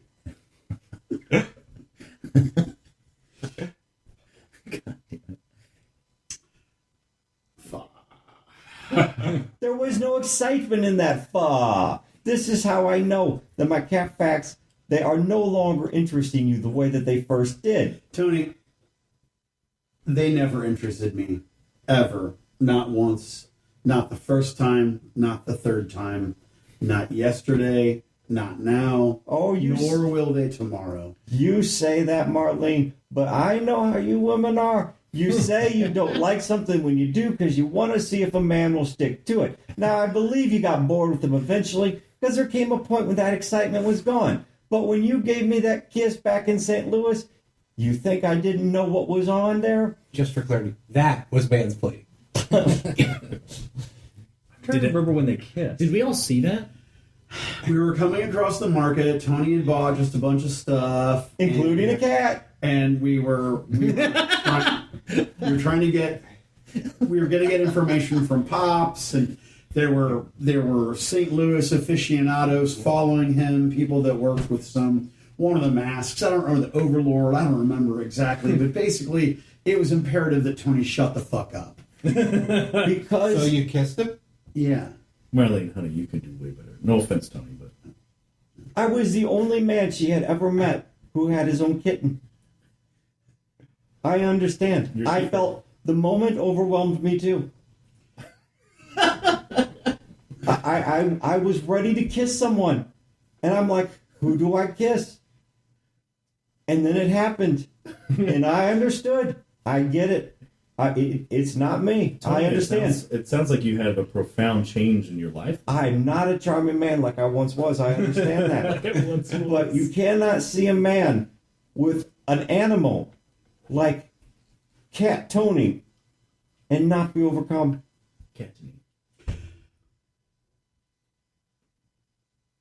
Which is why I have decided to reward your perseverance by moving from Cat Facts to either Cat Fables, a great collection of stories I have assembled and or written myself that all involve cats as major characters, or perhaps a game that I call...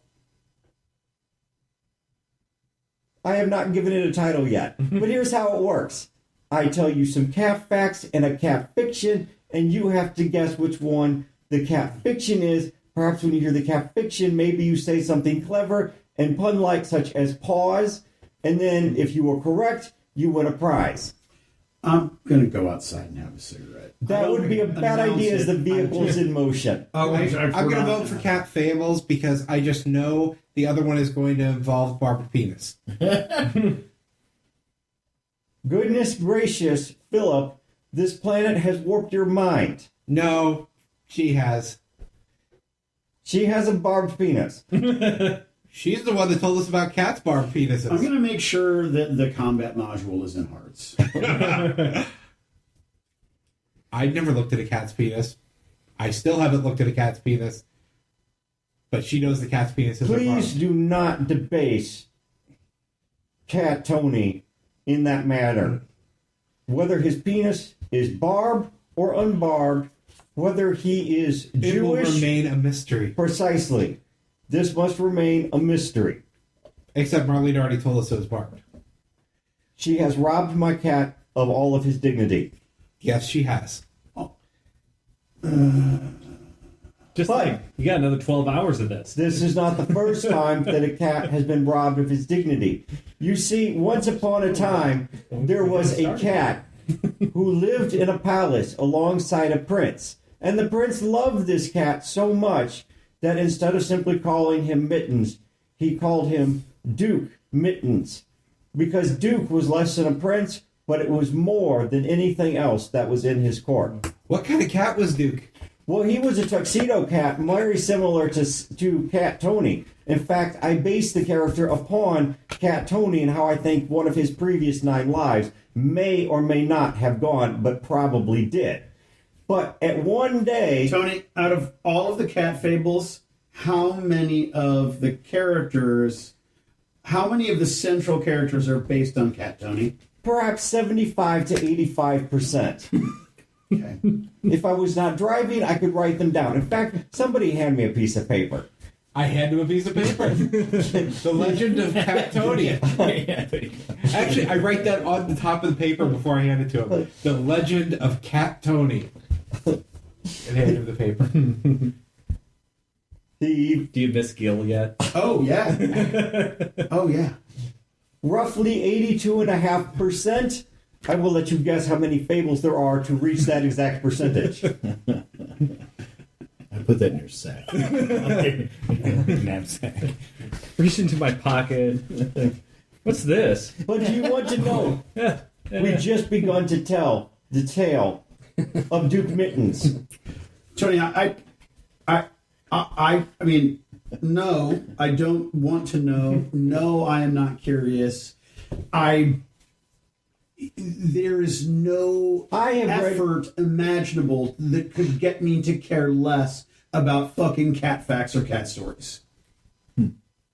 But if I stop, you'll get angry. I've been married. But if I stop, you'll get angry.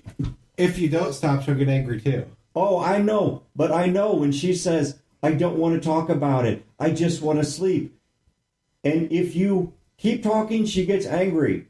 But oh, God help you if you let her go to sleep and you don't keep talking. You know, Marlene, if you shared stories, then he would listen to your stories instead of telling you cat facts. Tony Maybe never tell him- listens to anything. Tell He him how just you, interrupts you, and then he'll take whatever you said and try to Surely correlate you it have back at to least cats. one story about cats from the Dixon area. I saw cats living there. I just did not understand their majesty You at know the what we used to time. do? You know what we used to do with cats, Tony? You lived on no, you did not live on a space station. Their Majesty. Nobody lived on a space station. I lived on a space station. Poe lived on a space station. We used to take cats and we would pin them down under a board, and we would just put progressively larger cinder blocks on the board until the cat stopped breathing. Dear God. that was horrible. Cat jam.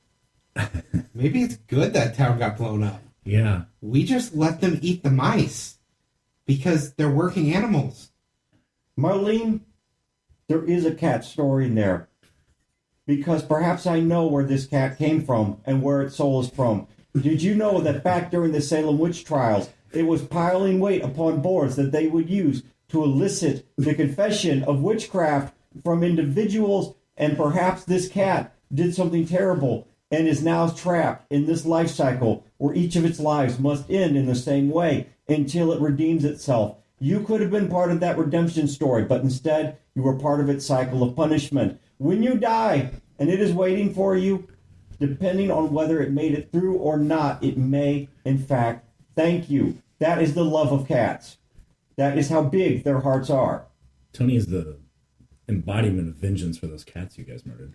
We didn't murder any fucking cats. Jesus Christ, I was kidding. That's not a good joke. I just wanted him to shut up. Jokes are supposed to be funny.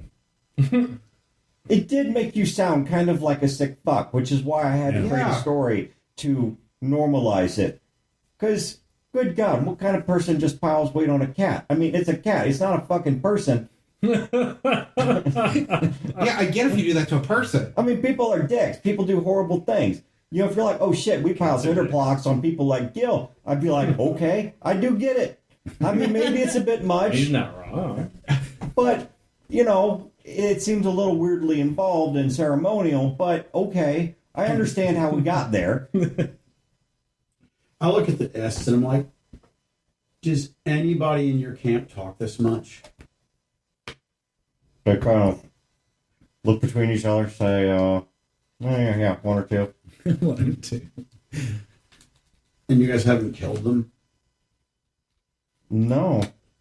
Why would we kill them? Because they're mildly annoying? Mild? This is mildly annoying? You're not walking. You're eating food. You are surrounded by the most sophisticated weaponry we have encountered in a very long time. You find a lot of strange things to complain about. It's really bad when the is don't agree with you. You're really complaining super hard. You could have just told us the story of how you learned your street magic. But no, you have to make up a story about being vicious to animals when you know it's going to set him off. You know you're going to trigger him. It didn't matter what I said or what story I told. He would just continue yapping and yapping and yapping. Well, if you got that attitude. Have you tried being friends with him? Getting to know him? I tried to get him to teach me to drive, but he never trusts me to drive. Why don't you trust her to drive, Tony? Did she hit something? Well, now I'm concerned that she might, in fact, try to take the LAV ever so slowly over a cat. Oh, it wouldn't be slow, Tony. They're quick. I'd have to go real fast to make sure I got it. It's an interesting thing about cats, how agile they are and their ability to move with alacrity and to avoid a vehicle of such size and magnitude. I wanted to make a smarts check to know lack. Yeah, you're right. They're really fucking fast. Tony, can you just do me a favor? Can you not talk for unless it's, you know what? Never mind, because you're just like, it was absolutely necessary to talk because I saw this thing about cats and it reminded me about the purpose of the flea collar. Whatever. I'm going to sleep. Jesus More Christ, toast. fucking ists. I'm like, Is that marmalade? I think it's homemade. So you guys are It has pulling out of cloves in it. I've never seen a clove before. you guys are pulling out of station, having a peach and orange marmalade Oh my god. on Is it weird that I have a gigantic erection right now? Oh, is that Well, what I that keep poking my I think leg? your understanding of the word gigantic is skewed, but Okay, cat facts. and drinking a Mint julep? no Oh, damn. a, No, it's morning. It's, Yeah, it's brunch. a white wine mimosa. Yeah, of course. It's bubbly. I'll take your word for it. Well, you can have a virgin one. It's That's just orange juice. With the I am. I never thought of that. The train is fairly loud, both because it's a coal-fired engine and it has to be heard over Fat Tony. and the You know what I love about this train? I mean, that I really love. Like, to the point that I am willing to join this. Tablecloth? I'm willing to join this army. I'm willing to turn in all of our friends and sell everyone out. Level of love. Yeah. Lay it on me. No goddamn cat facts. Oh, right, yeah. Gold star, Wayne. Gold star. Yeah. Yeah. Gotta kill that cat. So, how are we going to find the... Well, how many It looks like cargo cars were there? Looks like there's, 3 of them that... one of them's got a contingent of soldiers, which I would imagine is probably something important. Although they didn't seem to care that much about the... about that. That might be guarding something else. That's true. Well, I figured that when the train stops, Yeah. everybody's just going to get stuck up. Mm-hmm. And, our friend Hearts is just going to rip some doors off until we see it. Yeah.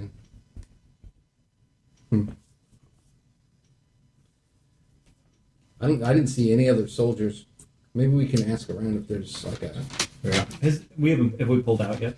yes, the train's pulled out of the station, So, which is why you guys are now down to simply drinks and marmalade, buttered fried toast. Right. Although I did a wink, a nod, and a tip too to say, could you maybe just do a pile of assorted meats, and well, for the road, as it were. Road meat. Road meat. Yeah. Jesus. He says, "Roman, I'm like, you don't want to know what we've been eating on the road to get here." Well, so as we're sitting in the dining car, how many did I have been watching the station before we pulled away? Yes. Rough estimate: how many soldiers got on board? Broad general. I mean, I'm not taking notes on the Uniformed, your best guess is about half a dozen. Okay. That's not bad.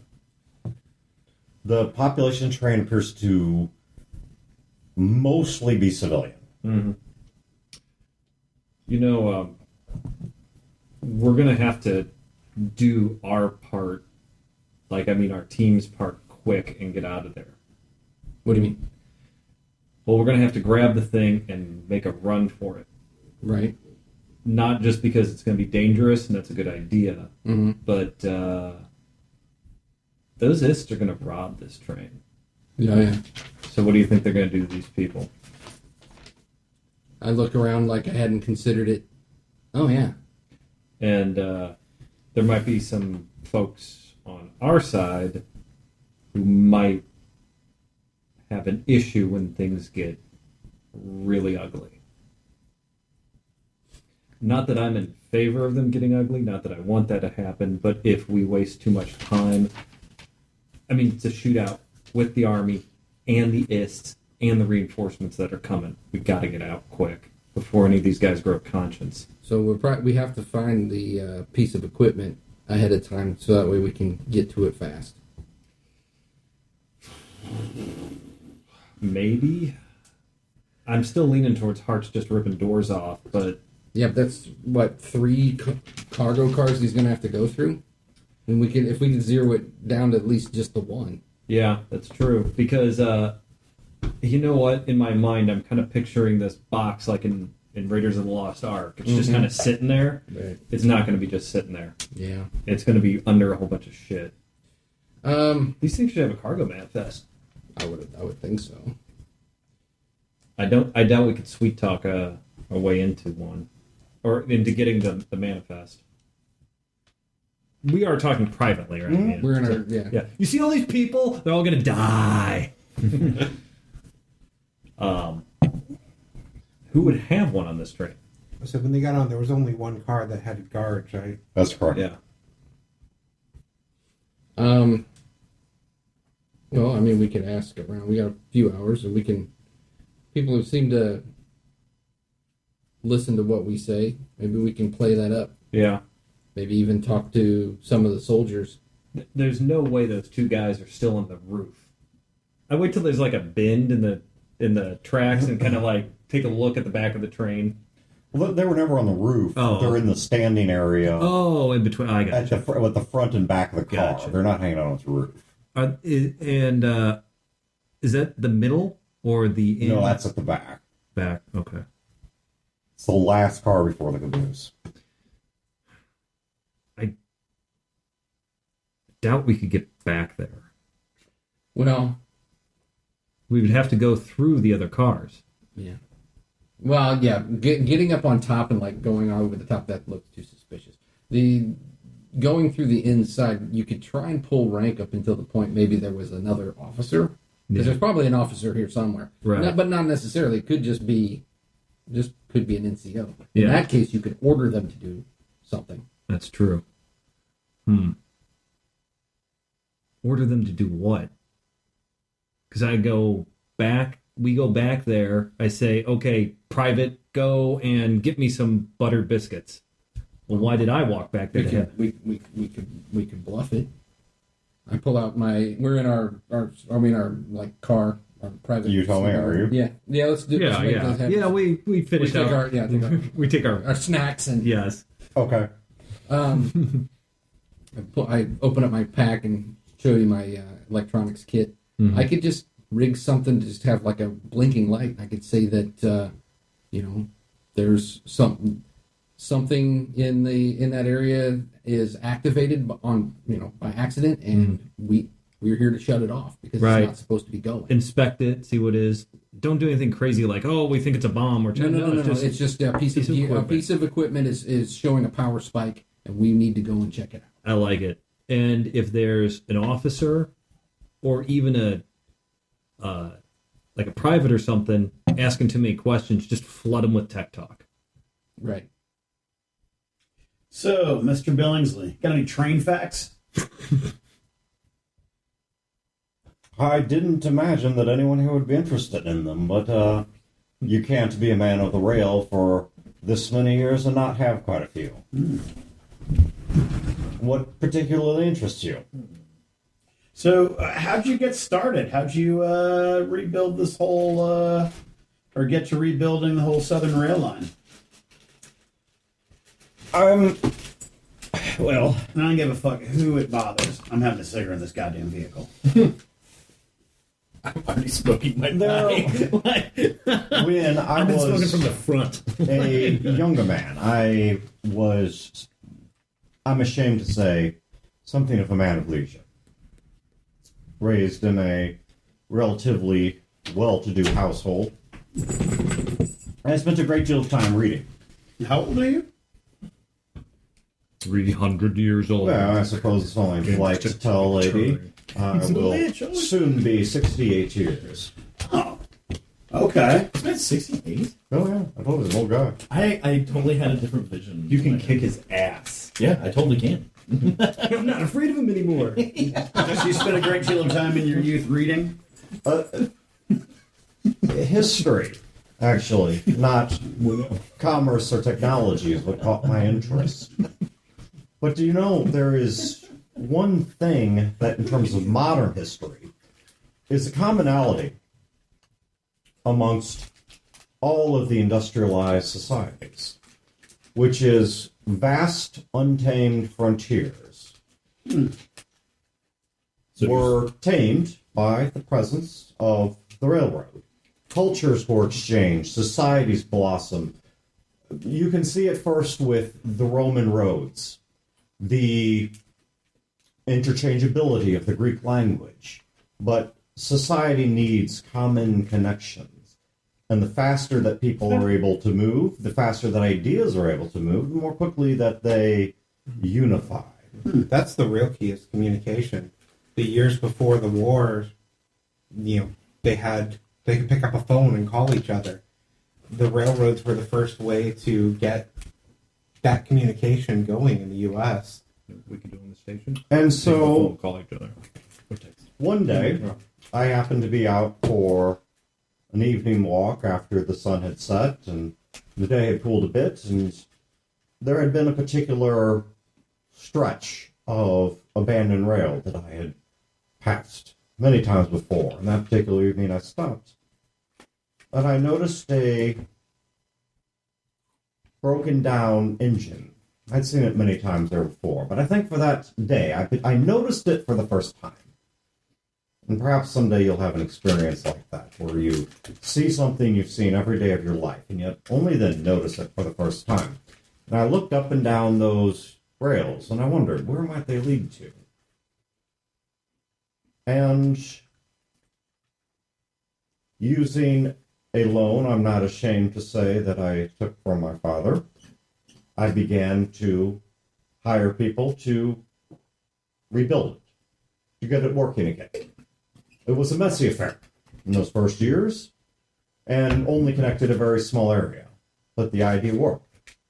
And enough money came in that I repaid the loan and was soon able to invest it, and then was not long before I made connections with the right people who were willing to match, even beat, the investments I was making. If I would simply make the rails stretch to certain places and carry certain people. Is that how you got in bed with the military? No, such a crass way of phrasing it, but You've been around for a few days, that can't surprise you, right? well, do you know how many of the large public works and utilities of so many countries, including the one that you're standing on the ruins of, were first put into place because of a military purpose? Let's assume for the sake of argument, I don't know the answer to that question, but I'm going to take a shot and say all of them. If you are not correct, you are not far from correct. The answer is certainly a great many of them. The roads that you drive across, particularly the interstate system, interconnectedness in times of war. The first road that connected the United States' lower territories to Alaska, military purpose. The advent of this vast communication network that once ran across this nation, the way it was routed and rerouted, military application. All of these things had purposes, to governments, to defense, and by extension, to forms of common welfare. And so if they wanted to pay for a rail line that carried people and ideas and commerce, but also so happened to carry troops or supplies or vehicles, well, so long as they paid for their passengers and their cargo like anyone else did, granted at a bulk discount, then I'd be a fool to turn down such business. Take a nip out of the flask and offer one to Mr. Billingsley. He politely takes it. George, can I call you George? Please. Oh, take it. After what you've done for me, it's Take the flask. the very Take a least drink. courtesy I could show. Well, George, I got to be honest with you. We've treated you fairly poorly, and for that I apologize. A minor inconvenience. You have shown me the best of the hospitality that you have available, but you freed me from my imprisonment and have now returned me to my homeland, and I'm sure at a time that seems appropriate to you, you will release me back into my freedom. Well, George, I got to tell you, if everything goes right, and hopefully in the next 24 hours, you'll be back among your own kind. I mean, Southerners. Salt of the earth. Morons. God damn, I love that movie. Never mind that shit. Is it true what they say about your people? I'm sorry, baby, but that's my arm.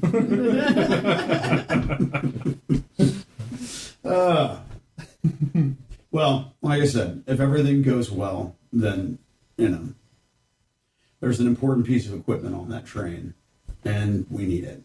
And we're going to have to rob your train. Goodness. That certainly does explain the additional passengers. But when I made my offer back... You have to remind me, sir. I'm sorry. Well, I am in your debt. Had you simply wanted some piece of equipment from a rail line, you would have needed to do nothing more than ask. Not a goddamn word, Philip. Not a goddamn word. Not a goddamn word, Philip. There's no need for... Hey, Marlene, remember that time Philip suggested that... Shut a goddamn word, Dr. Poe. I will have hearts pull things out of you that you can't even replace. I blow a big smoke cloud and... There's no need for mayhem and mischief and, potentially Gonna have to bloodshed. disagree, George. Mayhem and etc. That's what we do. Well, you do understand that God damn it, Philip. the rail lines being vital to local military operations, they protect them more earnestly than I do. Yeah. And it's my understanding, based on what I saw in Cape, that this vehicle may in fact be one of the lesser ones that was recovered. And yet Jacksonville did not seem to take kindly to the existence of any of them. Yeah. And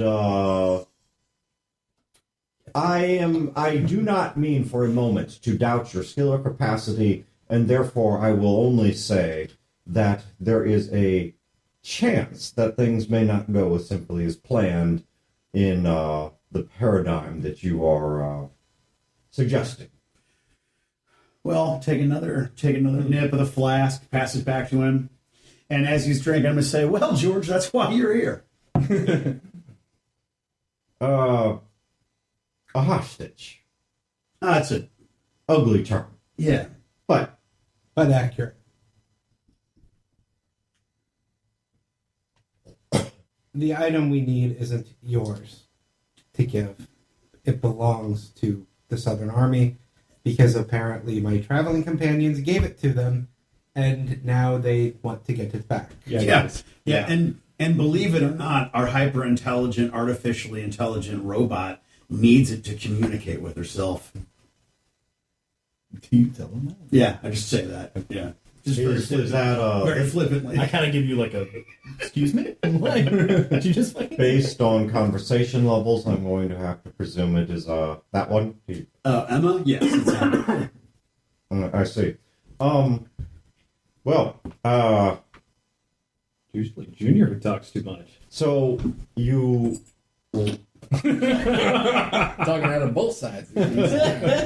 so Shit out of both if ends. this device is of such importance, What was that, like a low D or something? No, that's a C for sure. See, like... you don't. That's an S. For short. Sharp flat. Why did you give it up in the first place? Yeah, guys. It in no way was important to us at the time. It was something We did not. Why are you here for that? It's been so Yeah, you long. were. Okay. Yeah. We did not. because that was at the court We didn't show. comprehend its value. You were with Its importance. You were with Junior when she was in the bunker. Oh, right. The- You Yes, need yeah. to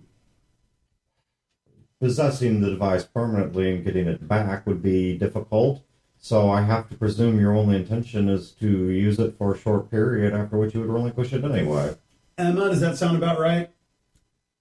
You just need it for a brief period of time?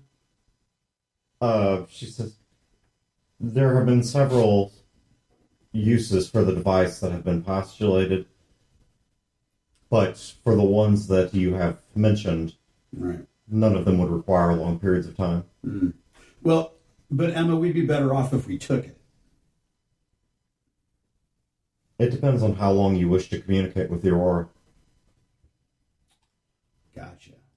Sure, probably better off having it, just leaving and doing what we need to do with it after the fact. So yeah, I think that taking it's. Yeah, I don't think returning it to the Southern Army is going to be an option, unless Gaylor Jr. had some other reason. Unless they say otherwise for some reason that makes sense. The Southern Army will probably come after it, and we may eventually want to leave it somewhere for them to get They'll it. probably just to be get the able heat to off. track it, and yeah. Oh, I think perhaps it's even a bit more frightening than that. If they were to simply disclose the fact that you were after whatever this sophisticated item is and driving it around in a rogue pre-war military vehicle, I don't think they will be the ones to come after you. Ugly business that will be. Well, it wouldn't be the first time they've come after us. All right, It'd be a first for me. be both horrified and excited to see how that unfolds. Well, last time I got one of my friends killed. I mean, I would just where's the in between friend and acquaintance? What's that called?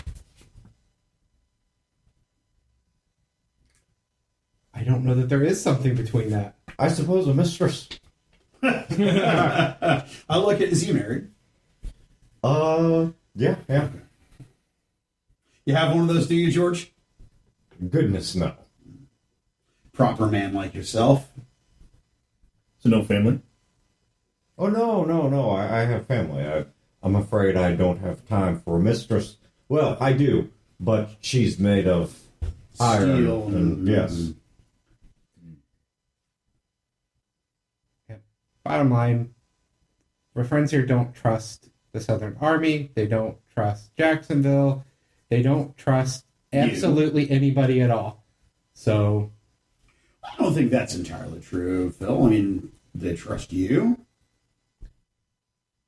and do they trust anyone else on this planet? Each other. Exactly. Uh, No one no. outside.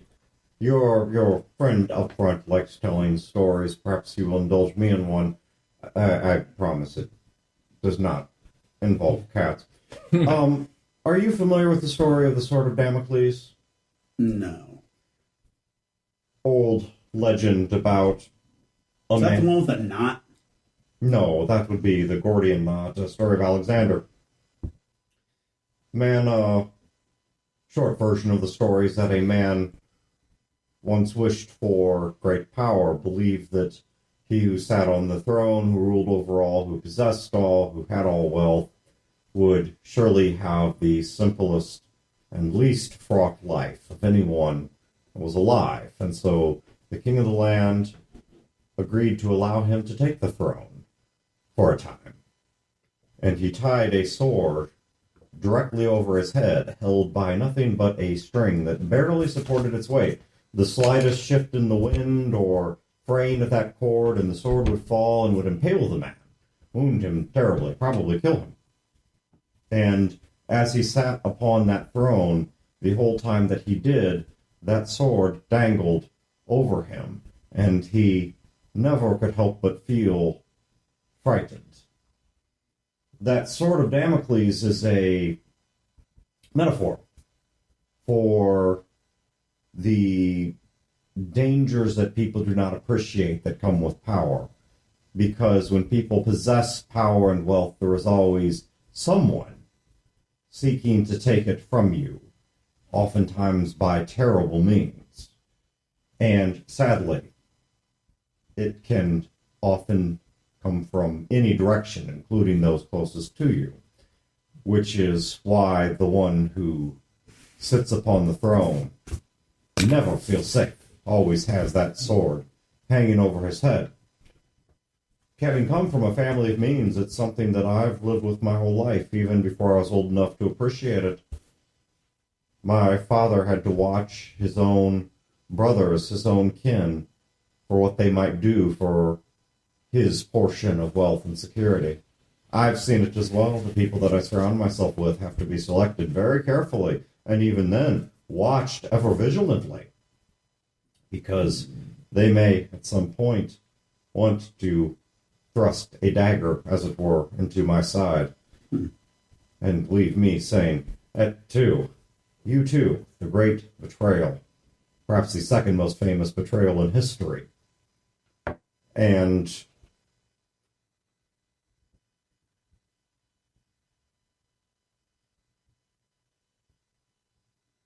the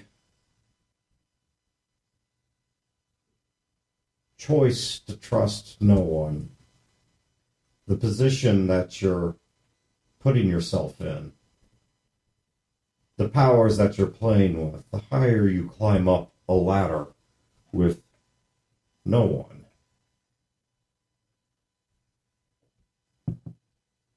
You're playing at dangerous games. Here's my fear for the world right now, as with everything going on. I come from a small town that St. Louis has had under its thumb for a long time. It's trying to defend itself now because St. Louis was at war with itself. You heard what happened at Cape. Yes. The Southern Army, when it comes back, they're going... Have you ever heard of the Alamo? The Alamo was a fort in Texas that fell to Mexico. And the Texans rallied around that fort. It became their rally cry. Remember the Alamo. Cape is going to become that for the Southern Army. Remember Cape. They're not going to do good things to Cape. And there are a lot of good people there that are going to get hurt. I like what the Southern Army, what the Southern nation, I'll say, not army, but the nation has to say. I would love to see St. Louis fall. St. Louis is a horrible machine that eats people up. But a lot of people are going to die in the process.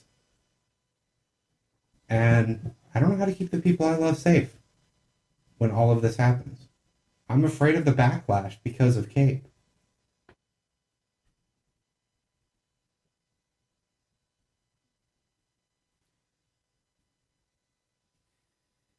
There's no good answer to that. So, Mr. Billingsley, I agree with you. I think we need powerful friends, but every player in this game has been out for war. Everyone's been on the verge of war. Even though I like what the Southern government has to say, their army's going to come through and they're going to be just as violent as any of the other armies that we've run into.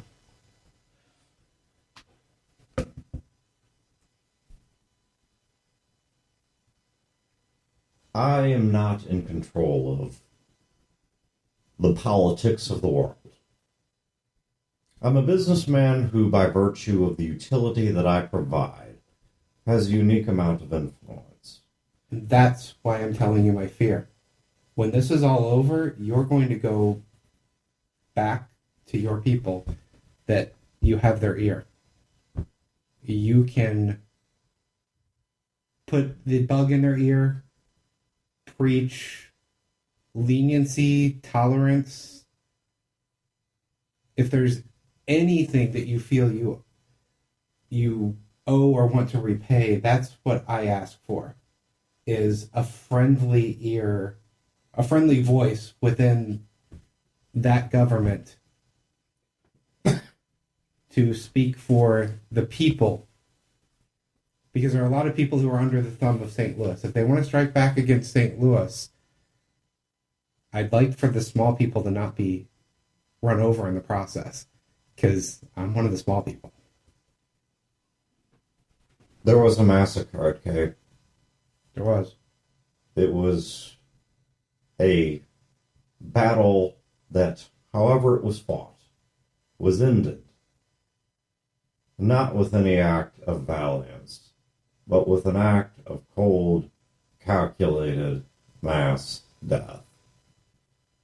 That's some cool shit. If The people. I'm going to go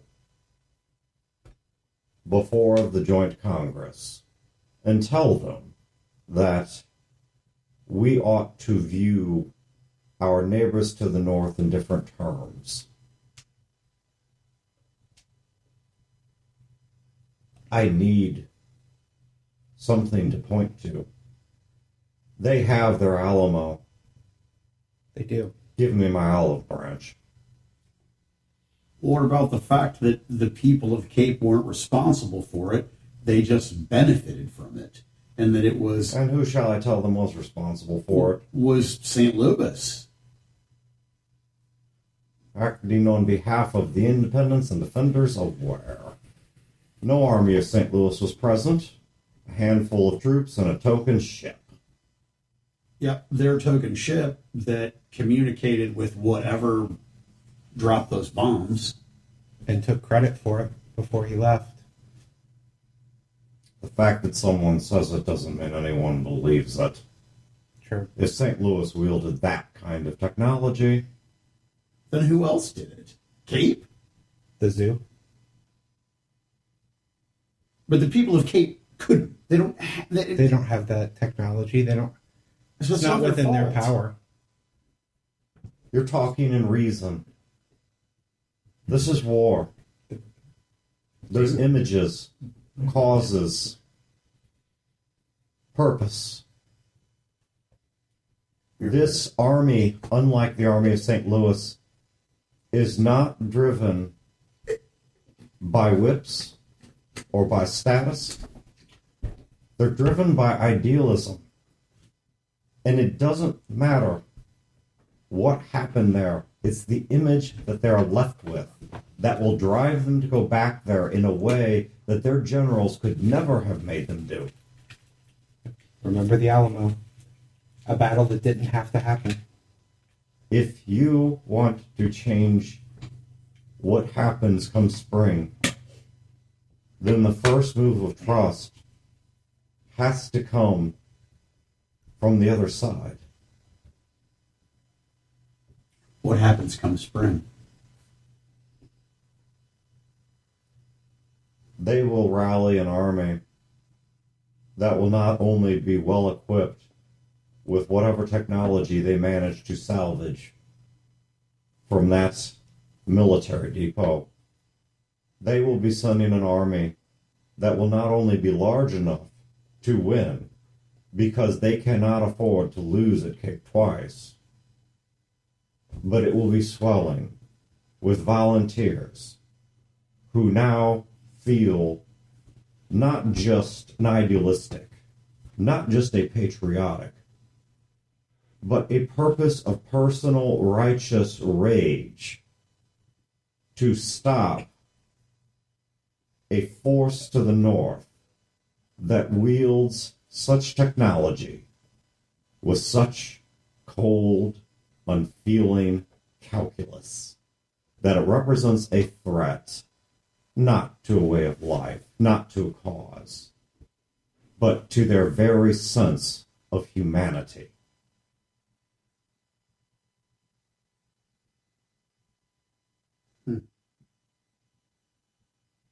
Don't rob that train. Tell them your story. Tell them what you know. Let there be another version of events that can be brought before the committees that will decide what kind of war or what kind of diplomacy or what kind of maneuvering happens next. There are cooler heads. But right now, they have no story to tell.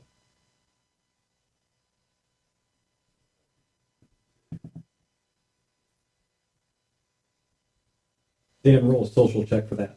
Yeah. He's right. They need an enemy. They need somebody to rally against that's not Cape. They need a story. Or they at least need a reason to believe that the enemy isn't worth pursuing or isn't what they thought it was.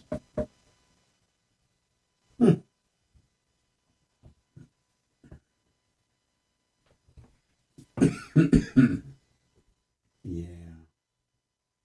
The picture right now, it's very simple. At least how it looks.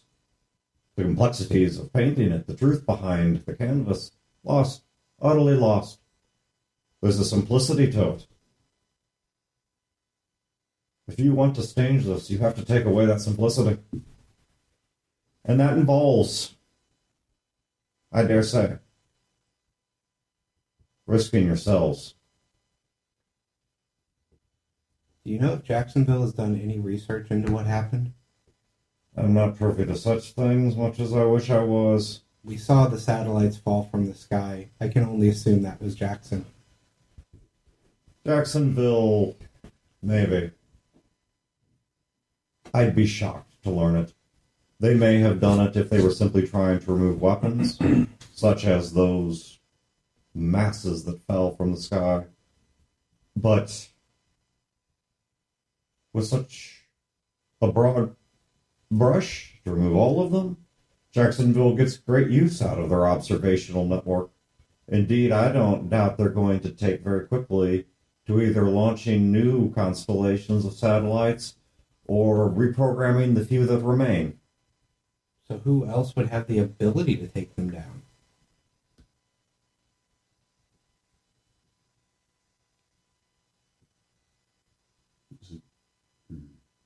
The zoo? Aurora? Is that what the ship's called? Yeah. It's Aurora you reference. Stop it. Tell me about it. It's this... What is this Aurora?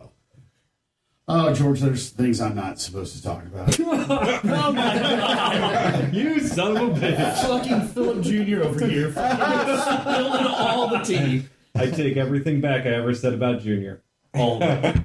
Well, most of it. Well, a lot of it. Junior's a tight-lipped little asshole as far as everybody else. Junior's like, you slip, sink ships, bitches. Yeah. Maybe that's the enemy everyone needs. What's that? Aurora. We still don't know what their story is.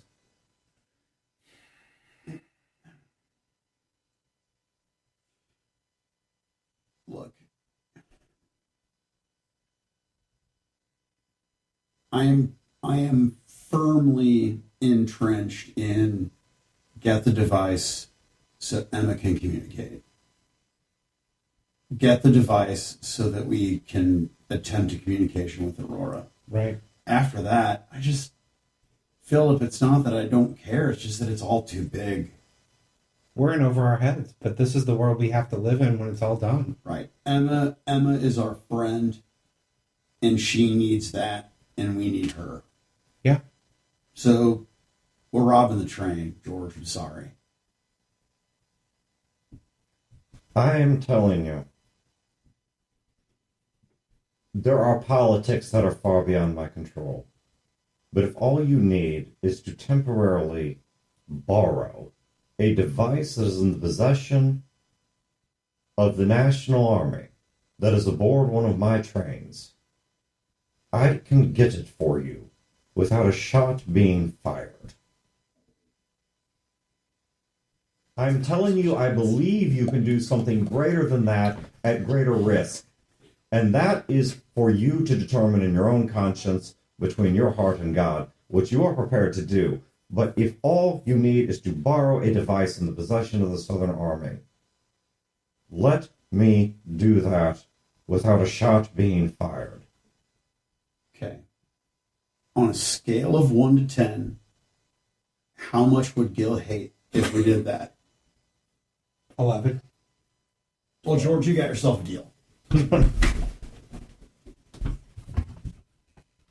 Hanging out to dry. I mean, you know. Par for the course. I mean, hey. I had amazing breakfast. That's all I know. For free. I know. You got Right? everything for free. Well, I mean, I'm going to get thrown under the bus, but hey. You're not getting thrown under the bus. Nobody's hurting you. Nobody's doing anything to you. We were twisting our backs to not throw you under the bus. Won't let them. We're doing No. backflips to make sure it happens. Well, you know what? This is how serious I am. Will I let any danger happen to Gil? Absolutely. No. It is what it is. That's how serious I was. I just put a planchette on a Ouija board. On this side it says on, so I take it Those are as actually yes. really good mints.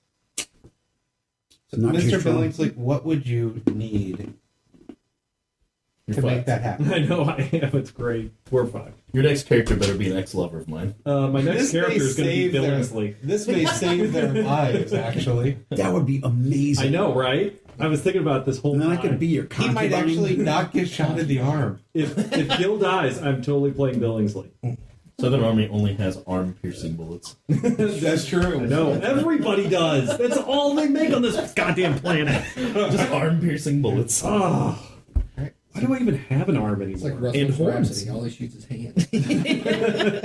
All right. So, Mr. Billingsley, what would you need to make that happen? I only need to be in the same place as that train and that device. Boom. Done.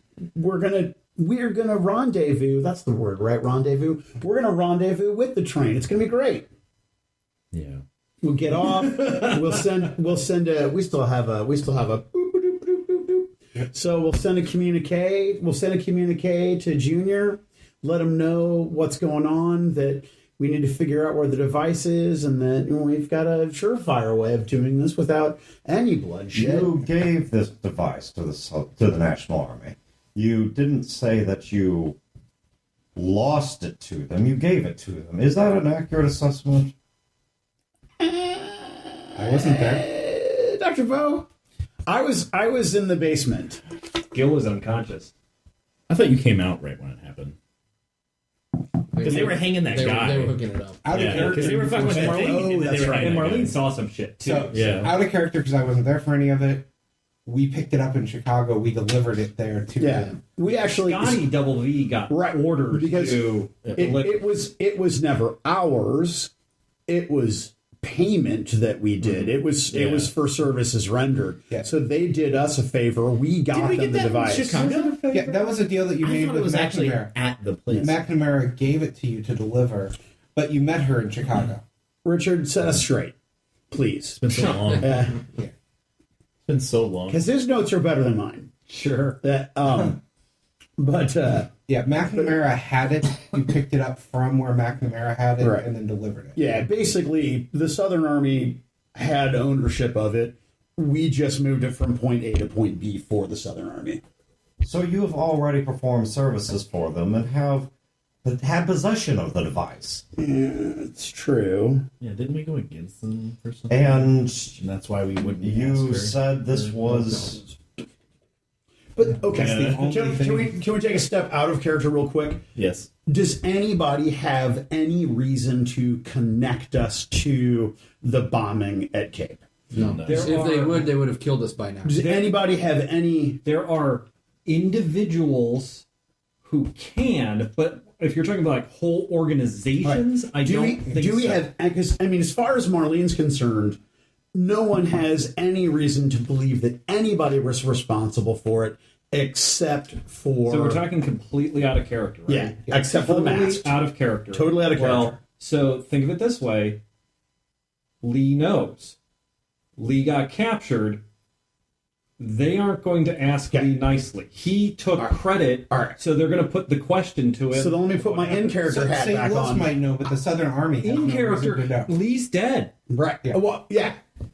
That's all. That's all we know. Lee and Casey are dead, and that's So, very sad. so they could have very tortured. sad. They could have tortured the shit out of him, and Right. gotcha. And it wouldn't But take that would much. St. Louis known, I not am the Southern I Army. am gambling on the fact, again, speaking out of character, I am gambling on the fact that the Southern Army doesn't know that it was us. From our in-character perspective, So McNamara doesn't know that it was us. As far as the Southern Army knows, we're a bunch of douchebags. Yeah. Oh no, that's real life. What were we supposed to do? I thought that we were supposed to do something for her, and then we There's two- refused to do it. We were just going to meet her. Yeah.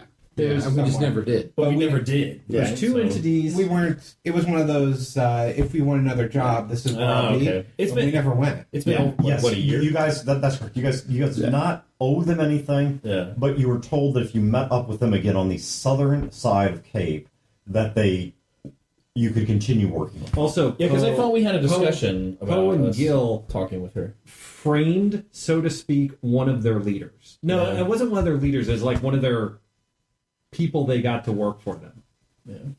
for blowing up the town. How did you frame who? The guy you Got the hung. white hat. Oh yeah. He really did do it. Yeah. He really did do Well, that. he bombed Dixon. Yeah, that's not a frame job. He really did do it. Yeah, he bombed Dixon. And they have no way of knowing who it was. The train that basically that freed the A party Yeah. underground because The A party's dead except you. yeah. Well, and we don't know what's But I mean, you The guys. doctor. What I'm saying is, when you guys raided the bunker, they never saw you. No. There were people in armor that they probably found the armor. They except the Zoo. high-tech armor. We did not destroy the high-tech armor. One like got knocked off and we got away from. You think those don't have like combat cams? And even if they officially don't, like half the soldiers in Afghanistan have combat cams on their helmets. Yeah, but then we But who would come they to the recognize? conclusion they're probably Mars, right? Like we don't really know where yeah. they're from. I mean, if they get who would they even recognize? You guys were Facial in costume. recognition against a criminal database. They don't have that. I can't even. I mean, as a You two are fine. I can't wrap my head around that. Yeah. Jacksonville would have that. Southern Army doesn't have a criminal database. Yeah, my mugshot. They don't looking at know the you. camera. Right. All right. I don't think the Southern Army sent those guys in powered armor. I don't either.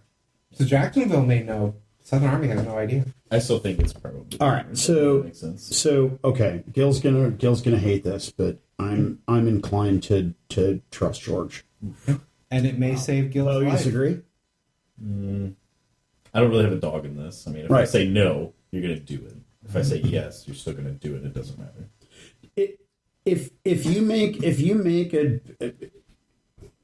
If you think sticking to the robbery plan is the best course of action, then we stick to the robbery plan. But I mean, I think. It's a dangerous plan that might have gotten Gil killed anyway. Just my arm shot. What about Junior?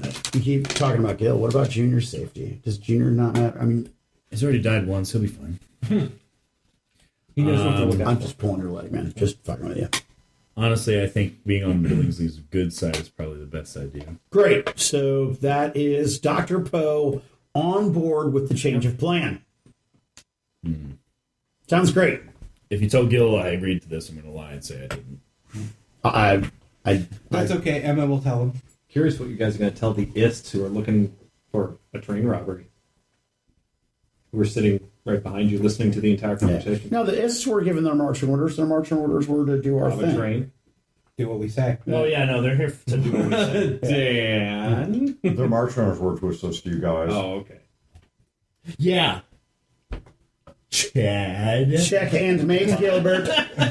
I mean, I gotta be honest with you. I don't have a hard on to rob the train. It's fine. Yeah, that's because you're in fucking harm's way. You guys are like already there. All right, great. It's like we're hurting your best friends because you guys are just. So, George, what's the best way to stop this train? If When we Billy get there. betrays you guys, It's the best way because we don't want to harm the train. We don't want to derail it. We don't want to hurt anybody. We just need it to stop. What's the best way to do that? We'll let it stop itself. But we have to communicate with them that we want them to stop. It will stop on its own at Meridian. Whoa. Gil's original fucking point. Yeah. We can't. No, we've got to stop the train in the middle of nowhere. Well, why particularly would you need to do that? And do you know why Wolf Springs exists? No, I don't. Meridian, it was. That tickle you so much. No, I don't. like I know you're gonna tell me. So go ahead. Meridian had beneath it some old tunnels and such. It's engineering details. Yeah. But the reason that we put the work into it we did was one of the things that the National Army requested of the railroad was to have a certain number of stations that were sufficiently subterranean to be immune to most forms of bombing and bombardment. Mm-hmm. The entire Wolf Spring facility requires a relatively long train ride underground to a deep area, which exists there because of the fact that they wanted it a place where Jacksonville could not easily see nor attack. It's meant to be a place away from them for the exchange of technologies that you're concerned might upset them. And I very much understand and appreciate what you're saying, but we got to stop that train in the middle of nowhere. We got to stick to that part of the plan.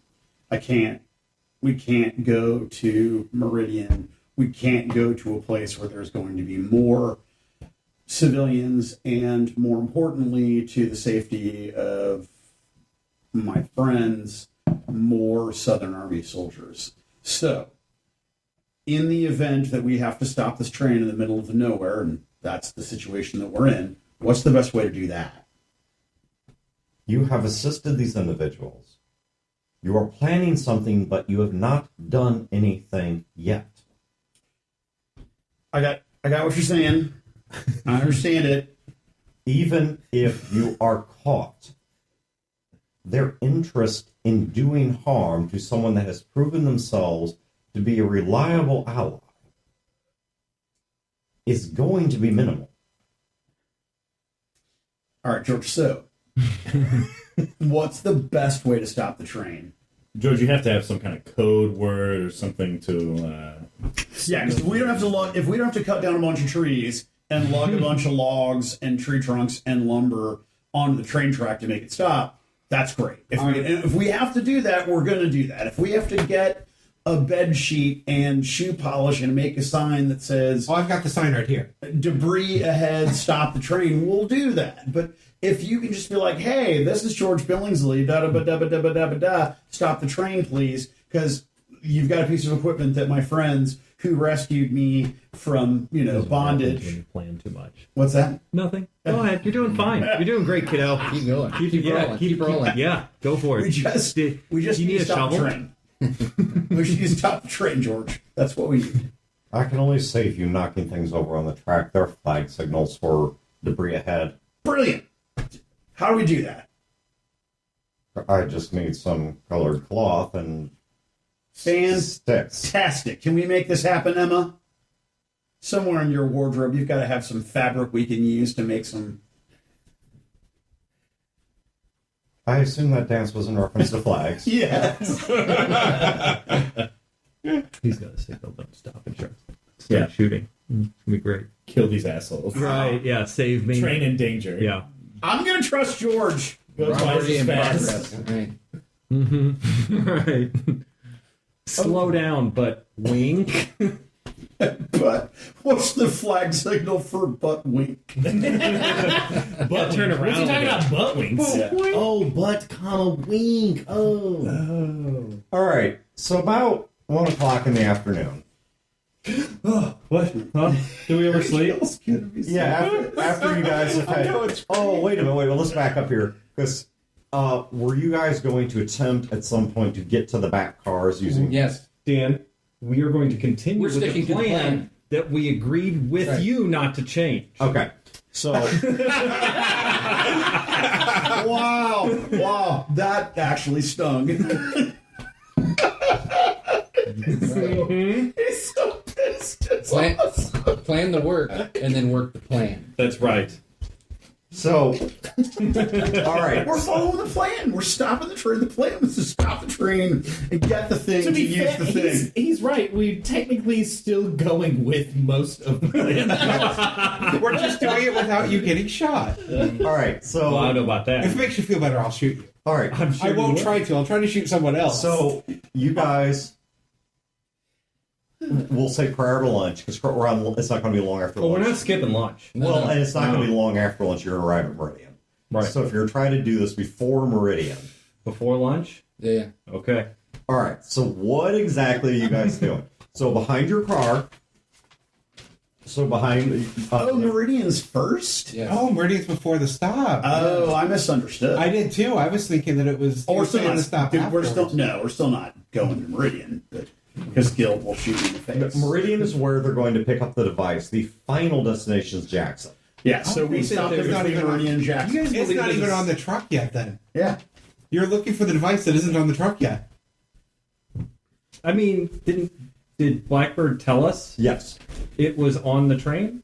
No. No, it's going to go. They're getting it at We're Meridian. getting Yeah, at okay. Meridian. Yeah. Oh well, Right. our Yeah, characters so- knew that then. Yeah, then so- we yeah, then we're gonna have lunch. Yeah, well, let's at least talk to the other, so get to know them. Yeah, Yeah, if you guys that's could, true. if you guys could stick to the plan and We're sticking. We're sticking. We're sticking to the and, plan. and do reconnaissance after the Guys, we device. is already on the planned this out. Yeah, right. So, Dan had all these notes written down of exactly what our plan was. Went back over it. Here you guys are trying to change it.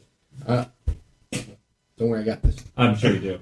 I go to the bar car or wherever the Dining car. and I grab 2 bottles of beer, Okay. and I'll start walking back towards where the guards are. Okay.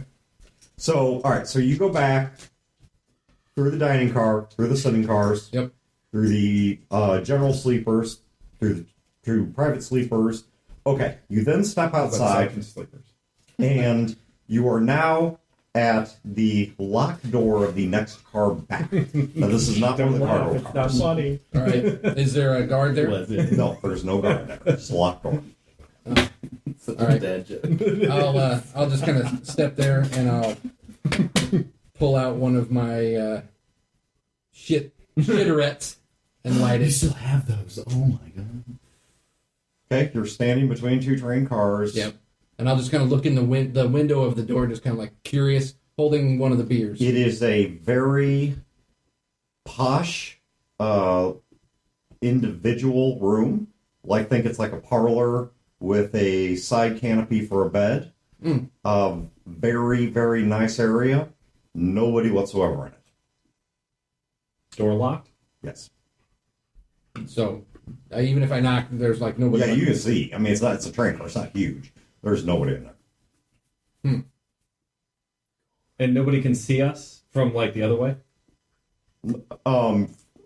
Through that car. No, not that car, but like the populated cars we came from. The only car behind you, or the car most immediately behind you, is your own sleeping car. Yeah. So, I mean, they could if they walked up to that, but you'd have at least some warning. And I can stand in the window. Yeah, you Bill can- Gill's a big guy. You can stand there. I mean, if he's out there smoking, getting fresh air, it looks normal enough. Yeah. I'm out there with him, but I'm like leaning up against the door to kind of cover it. Like, okay, what now? Well, unless we steal some keys or go up over, I don't know what else we could do. Can you pick a lock? No, you can't pick a lock. I'm not Marlene. Yeah. Well, I can give it a try. Yeah. I mean, I took that course that one time. Well, a breaching door course. Well, yeah, it's not quite a hatch, but I'm sure we could get through. Right. Can I make a roll? I have nothing. Oh, Nothing. You have nothing, but you also have nothing that hurts you. And as a game master, I've always been a believer I'll give you a roll on anything. So 2d6 plus smarts. How about just busting it? You're more of a busting it. Well, we are kind of a busting it kind of guy, but I'm going to give this a shot. Because I'm sticking to the plan. All right. So, nope. No. 9. I suppose I could try then. Yeah. I said I'll give you a try. I'll give you a roll on anything. Plus smarts. Yep, 2d6 plus smarts. Give me that. That is a what is that? 13, 14. I will give you the out of character bit of information. You're literally one shy. Wow. We go. Do you have anything like thin and pointy? So you could bullet for an extra die. No. I'm not using my bullet now when there's going to be literal bullets later. Hey, just use the Beethoven. Beethoven. Beethoven the lot. That's right. It resets after the But if you use these session, bullets, right? the Well, demon has bullets what he time can is use it? against you. No, it's too early. Too early for Beethoven. Too early. Can't bring out Beethoven. I was actually a little earlier, but yeah, we're still going to try to go to about, Yeah. I'm waiting for 10:30, somebody to get shot. Like good old Gil to get shot. I don't get shot. That's right. You're gonna pat the Beethoven. You know. Does this look like a door I can kick in? And I don't mean like and make it a run. right? I'm You just guys like go take my over. size 11 and just give it a good punch in. Or is this like a metal armored door? I would think this is like a sliding door, right? Yeah, it's you're not talking like. I mean, it is a well-constructed wooden door. This is Sure. not like. No, this is not like it's some kind of like you're trying to smash your way through a vault door. So, all right, give me a 2d6 plus, was it body? Yeah, Whatever strength is. sure. Body. 8, 9, 10, 11, 12, 13, 14, 15. Okay. You crack the wood enough that the locking mechanism just. That's what and I wasn't looking to like barrel the thing down and cause a huge amount of damage. Yeah. More like, what is that? So you bang up against it. Fortunately, the train's really effing loud anyway. The next plan was to shoot it. Right. I will. That was very Western, by the way. Okay, so you guys shoulder the lock or shoulder the door, break it open, So immersive. and then also How did she smoke those? They literally smell like shit. Yeah. you guys then walk in. You're now in the Yeah. in the Like, parlor. We'll close the door that he just busted. Just kind of like latch it or try and. Like fasten I didn't want to tell her. I thought she'd figure it out, but then it got to a point to where she wasn't figuring it out. To tell her would be like to embarrass her. But then I kind of thought about embarrassing her a couple of times, but then I felt sorry for her, and then it was like funny, but then it became not funny, and The longer you let it go, the worse you start to look yeah, because you knew. I knew. You know, she never called me out on that shit that I knew. Right. She's too angry at you. Well, and I guess that's a positive you can take from that. Yeah, that's true. This room's really nice. When Marlene goes all Columbine and Hearts is ripping people's heads in half, y'all are going to be surprised. And you shouldn't be. I assume I'm just going to be some kind of sex slave. No, Parts of you. I'm down for it now, I guess. that ship has sailed, Theodore. You're lost. So what's in here? Nice accoutrement. yeah, there's a. Is there a cigar box? Yes, actually, I was about to say there is. I put that shit out. I opened the cigar box. I hand you like 3 I stogies stub it out. on the Louis XIV chair. Louis XIV Junior chair. wipes between his butt cheeks before he lights it Is that a up. Mona Lisa? I mean, there is actually a ceramic ashtray on the writing Yeah, desk. that's fine. I'll stub it out there then. Okay. I'm not a complete barbarian. Right. Not yet. Shit cigarette. I'm not a complete barbarian. I'm putting out the ashtray. My shit covered tobacco. My shitterette. Here, kill yourself with these. At least it'll smell nice. Oh, these are nice. See, in my mind, this train car is the train car where you get the documents at the beginning of Red Dead 2. Oh, yeah. Oh, yeah. Oh, man, they get the shit shot of them. So there's a whole box of these? Sure do. All right, I'll just kind of grab like all of them and stuff them in. Is there a... Is there While he's rummaging through the cigars, is there... I'm kind of in cop mode for a second. I'm like looking around at the desk. I assume there's a desk. Is there writing paper stationery? Mhm. Is there a letterhead? Yes, Who's the letterhead? George Billingsley. It's that dude. What dude? I knew it was As gonna be I that. light up one of the cigars. What dude? Daddy Warbucks. Daddy Warbucks from A Little Orphan Annie? Yeah. Oh. The guy that the dude who owns the train. Did you get high before you got this fucking car? That's really disturbing. Did you smoke on the station? You don't inhale. That's the point, right? Well, why would you not inhale? Be- What's the point? Because you just want the flavor. See, that's where Marlene messed up. The shitterettes, you don't actually inhale. You just want the flavor. He Here's that little taste of ass on the tip of your tongue. Just I hate apologizing.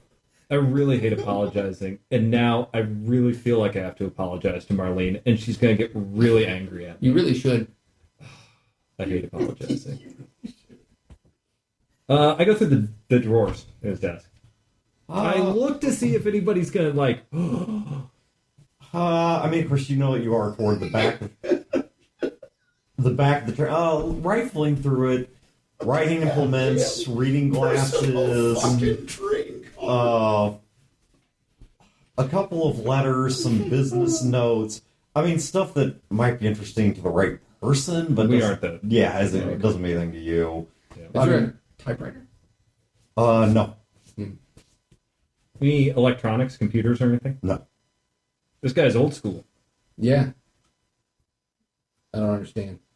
No computers. No, I understand when you see it. I don't understand the appeal. Oh. Yeah, it's really weird to me. Yeah. Yeah, I mean, I can't plug in anywhere. They didn't see much of like computers when they were seeing the Southern Army, did they? No. Yeah, there's no reason to think Southern Army has Weirdo has computers. analog people. I think the idea is that we think everyone's weird for not using Right. Got it. Living in the Stone Age. Yeah. Might as well use smoke signals. Gil gets it, though. Gil gets it for a lot of different reasons. But yeah, he also gets that, too. So what's the plan here? Well, we need to find. Well, I mean, they're gonna load up the uplink. We just need to know where they're gonna put it. They're obviously not gonna put it in here because this is Billingsley's house or whatever. Right. So, it's got to be one of the next two cars. Okay. And we know where Billingsley is, so we can totally stay here. Well, until they pull into a station, or... Yeah, but the station where they're pulling to is the one that they're going to load the thing up. But we have the second best car in the train. Okay, I guess you're right. I just look around. I mean, it's pretty nice. You know what second is? First loser. That's right. Huh. You ain't first or last. Thanks, Ghost Marlene. You're welcome. All right, well, yeah, I mean, unless we're going to sleep here or, Hey, you know do what? something weird. Let's check the cargo cars to see if they're unlocked, because Hey. there's nothing important in there. Sure. And then we jack with the locks. Sure. Can you act drunk? You don't want me to act drunk. No, I don't want you to be drunk, Gil. I know that you don't. No. drink. I mean, yes, I can act drunk. We're- You want me to be We're like how? we're a couple of survivors of a horrific massacre. I'm assuming you don't want me to be usual Gil violent. I don't want you to punch anybody. I just want you to act like, we're happy to be alive. We're partying. We're having a good time. We may have wandered into the wrong area. Okay. Sounds good to me. Okay, so you guys walk to Here, the... toke on one of these, because otherwise you're going to have to smell like booze, and I know you don't want to do that. And it's one of the cigars, not one of my cigarettes. He respects you. Okay. I take a few puffs. Okay, you guys walk to the back door, Don't unlock inhale. it because You'll turn the green. locking mechanism is on this side, so just unlatch it. Yep. The next car back, the door to it is actually open. Inside there are so in the closest part, 4 bunks, 2 on each side, and inside are 2 kind of rough and tough looking guys, not like guards, but they're cargo handlers. Yeah. And then there is 1 Southern Army soldier. There's what you're in right now looks to be just cargo and baggage. There are suitcases here, bags here, some crates and such that are marked for various places, a mail sack. Oh, yeah. But when you walk in, there is a guard sitting there on top of a keg of something, and he does have a rifle. It's propped up against the wall next to him, and upon seeing you guys come back, he doesn't move. He just stays seated. I let the sergeant go first. I just smile. I've got the 2 beers in my hand, and I just, as I come, I do a little bit of a a stumble as I walk in, and I go, "How you doing?" I smile, This is offer him one of the beers. he happily takes it and says, "Well, I ain't supposed to be drinking while I'm doing this, but then again, y'all ain't supposed to be back here." Well, where are we? Yeah, who's drinking? He starts tilting back the beer. Drink. Yeah. Yeah. This guy's all right. So there's not like a big area where they could possibly put a big piece of equipment in here. No, but there's one more car behind this one. Right. I'm like, That's the one that's carved. We've advanced so far. that's right. To turn back now. I ain't never seen a caboose before. You talking about a lady's ass? I take a big puff and I go, that neither. Well, once we get to Jackson, I mean, you being a war hero, that's got to... The heroes, they didn't make it out of that place, man. You get it, but I'm just, but I'm just telling you, You sure it's a C? it's about how C sharp. it's not about how you see it. It's about how they see it. All I know is someday we're just gonna have to get some payback, for Well, Harris. Right. And I got a list of names long as my arm, man. Long as my fucking arm. And you know what they're Well- going to do? I can imagine that, but you ain't got to concern yourself with that. We're gonna get the revenge. All you got to do is get yourself some caboose. Right. Well, all I know is I- that when we get to town, it's I going to be know that too. handshakes and posters, Yeah. and I think we're going to be selling more bonds Right. instead of fighting.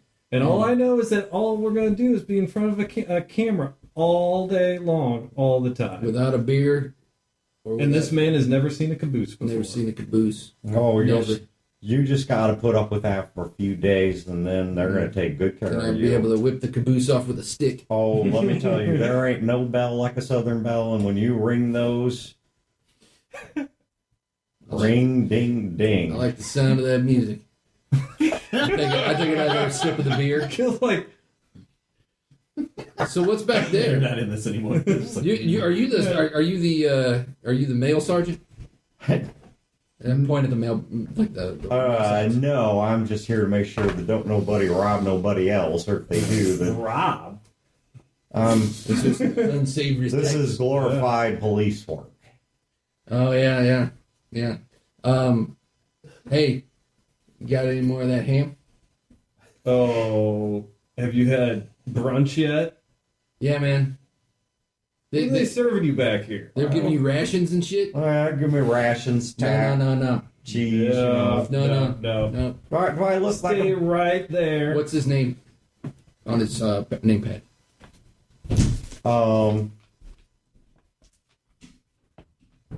We'll go with Menendez. no. Menendez. His name is Melly. My brother's Melly. It's spelled Melley. Melly. Okay. All right. And rank. He's a full bird colonel. Oh, nice. I mean, this is a really important cake he said. Probably like a PFC. Right. He actually probably should have saluted one or both of you. So yeah. All right. I point at the beer and I say, "Private, if that's not dry by the time I finish this," and I hold up my beer, "you're gonna owe me 20 push-ups." He I'd start drinking. He starts slamming his as fast as he can. The split second he's done, whips it out the back, and bounces off the railing. You can hear it shatter somewhere in the distance as the train keeps on moving. Good throw. You play baseball? I do, sir. Don't call me sir. I'm a sergeant. I work for a living. I mean, No offense, sir. No offense, sir. Yeah, I play baseball. Yeah, you got a hell of an arm. Well, thank you. Pitcher or you outfielder? That was more of an outfielder throw. pitcher or catcher? This just got like really gay porn. Just like, Nope. can I just make a have roll you and move know. on? You got a Sergeant. good arm there, like your wrist action. I play what may be the least working but hardest job in baseball. First baseman? No, sir, that is one of the hardest working jobs in baseball.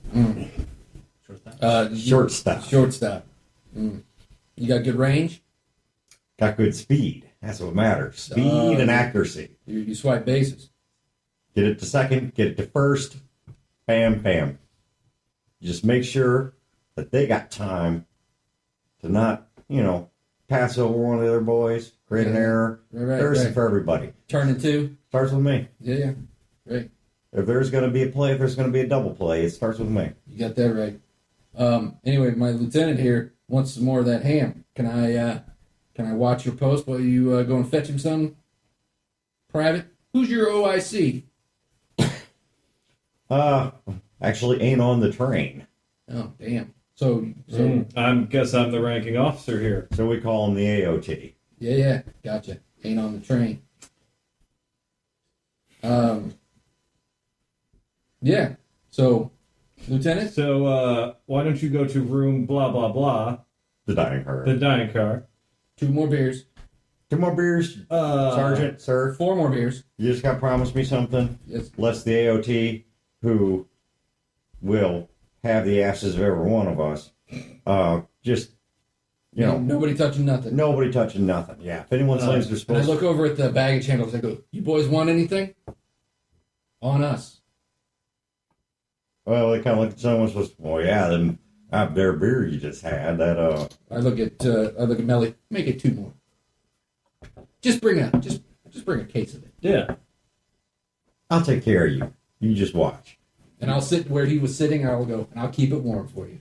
He gets up and rather hurriedly starts running towards the front of the car. After a moment when he leaves, I look at you. You know what I ain't never done? What you ain't never done. Piss off the back of a train. I'll do you one better. And I start walking back towards you. I start following him. Okay. You guys walk to the back door. There is now a soldier who you're face to face with, who is guarding the door to the final cargo car. His rifle is in hand, and there is a look of seriousness and professionalism to this man's face that you can't fake. Right. So,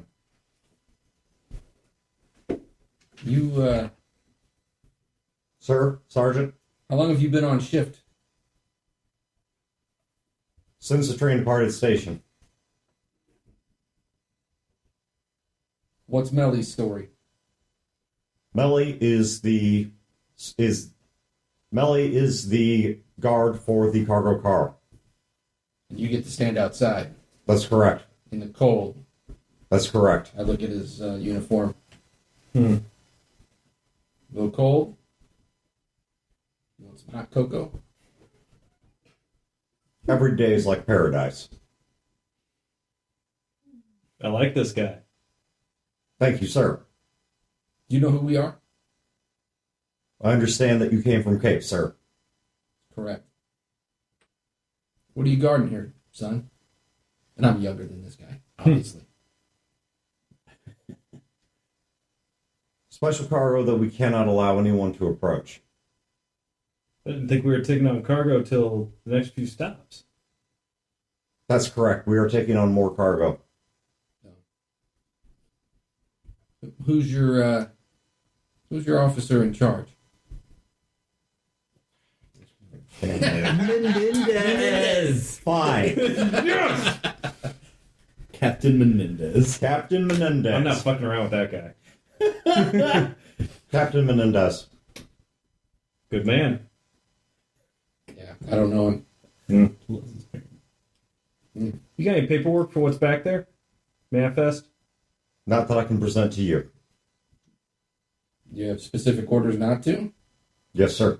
They run a tight ship on this train. Well, on this car, anyway.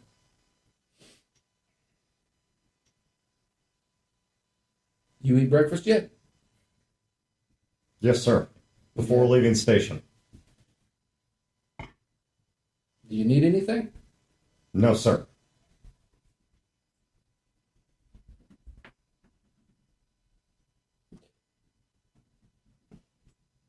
Is there I kind of. So is there a window? Can I see in there, or is he standing in front of it? He's standing in front of it. Oh, okay. I say, can't take a little peek. No, sir. And I give him kind of a knowing nod, and I say, okay. Then I give him a smile, like, good man. We'll go back in the other. Mm-hmm. We'll get him back, sir. I promise. I know it. We won't. But boys like you will. All right, I'll close the door. I'm feeling that's where it's going to go. I would think so. That's really all we needed. I look at the luggage porters like, you think that's where it's going to go to? Yeah. What's back there? Do you guys know? Did you guys help load it? They kind of look around and look back at you and say, I give each one of them a cigar. At least to hold you over till the beers get here. one of them bites it off, spits out the end of it, I'm a man chewing it. Yeah. Man of culture. and gets a match between his hands, lights it up. Off of his chin. Just, yeah. Yeah? So, I mean, we didn't load it, but we saw it. Everyone keeps saying it. What is it? Okay, so get this. Yeah. You think a car that size, usually when they run these, well, you know, usually when you guys run these rails, I mean, it's packed. Every square foot, every pound's got to matter. Guns, grenades, ammo, medical supplies. Got to make it worth food, the trip. Tents, Right. whatever. That old car, assholes that got their guard in them, no bullshit. All right, no bullshit guys. Probably most no bullshit guys I've ever seen. And all they put in there, one box. How big? Oh, I don't know, maybe about a couple feet by a couple feet by a couple feet. The way they was carrying it, though, by the way, what he's describing is too small for what you're looking for. Yeah. The way they was carrying it, though, it was acting like it was heavy as hell. They had half a dozen men moving. Put it up in there, fits through the door, had to, obviously. Drop it in there. Put this captain asshole back there. Is he back there now? Yeah. Menendez. Yeah, that sounds right. It was men something. I knew it was men see something. They put him back there. Yeah? He's keeping an eye on it. I don't know what that is, but they told us, they said, not to look for our own good. And at first, I kind of got the sense they meant, oh, if we go look and we'll get shot, which probably is true. Sure. That's a safe assumption. No. Right. The way they said it, you heard him, Mary. That ain't how I said it. So it's like something about it will harm you, maybe? Yeah. It's like that. Weird. Shit, I just wanted to piss off a caboose. Right. I was expecting to get into state secrets.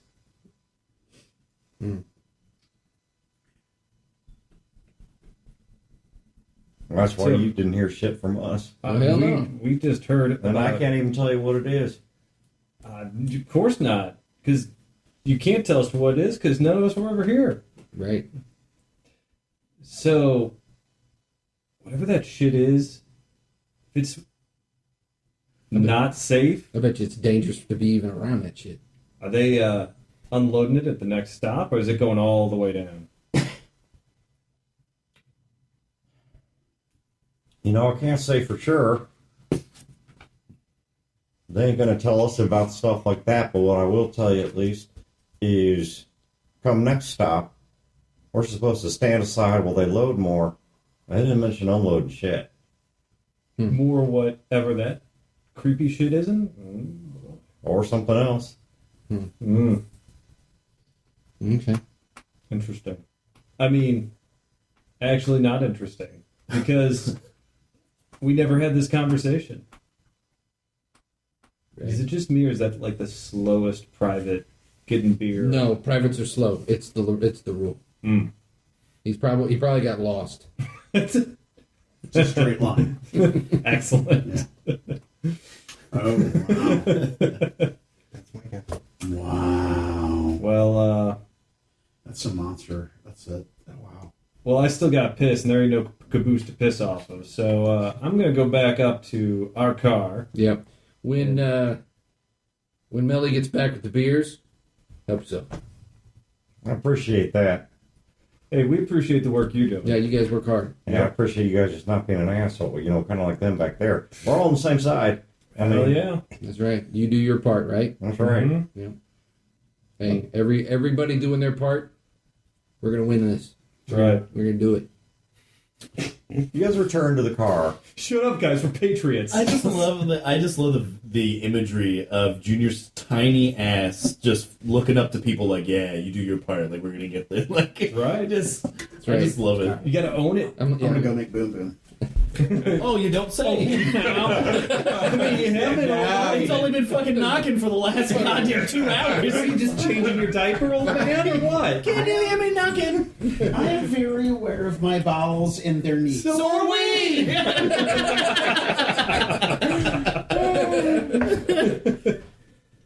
Yeah. So see, now we got the baggage handlers on our side. That's right. We got the sham artist Millie, who is a fucking piece of shit. All right. Him on our side. You guys walk. Is Melly triggering your inner vet? You guys hate those piece of shit guys. walk into I the was one of those people. previous car. Melly is laying sprawled out on the floor. What? And Melly, no. standing up against the wall, such that he would have been in a shadow, trying on the reading glasses that were on the table, is a man in a... If this is loving, I'm shooting him again. No. You have never seen this individual before. Goggles? No. Looks to be of a healthy complexion, balding hair, grayed, not an old man, but an older man, maybe 50s. He's well dressed but road worn. He's wearing a suit, bow tie, pocket watch. I mean, all stuff, but it looks kind of ragged and kind of battered. Shit, I was about to make a Batman joke, but you're fucking Wyatt Earp. There's a leather sack sitting at his side, and as he's trying on the glasses, you can see in his right hand he's holding a high bow. I mean... Not a high-tech one, this is like an old No, it's fucking Wyatt Earp. glass. Is this dentist? Is this me? Am I there? All right, I walk in. I go, "Oh, hey, Doc." Gentlemen, perhaps not the wisest idea to send a soldier right past the door you just broke. Oh well, we needed smokes, Right. And ham. ham. And more beer. Yeah. I believe everything that you have just said. Oh, good. Excellent. Oh, good. Finally, someone does. You know. So I look down at Melly and I go, "Well, I guess we're not getting those beers now." Damn it, Melly. I sit down in Billingsley's chair. Okay. He walks over and he sits down on. He just like sits on the bed. Nah, he finds a salon stool. He sits on. And Cigar? oh, please. I would offer you a beer, but Yeah, Melly never came back. no. He's now sacked out on the floor. I kind of lean over. Is Melly breathing? Oh yeah, he does. So you injected Melly with a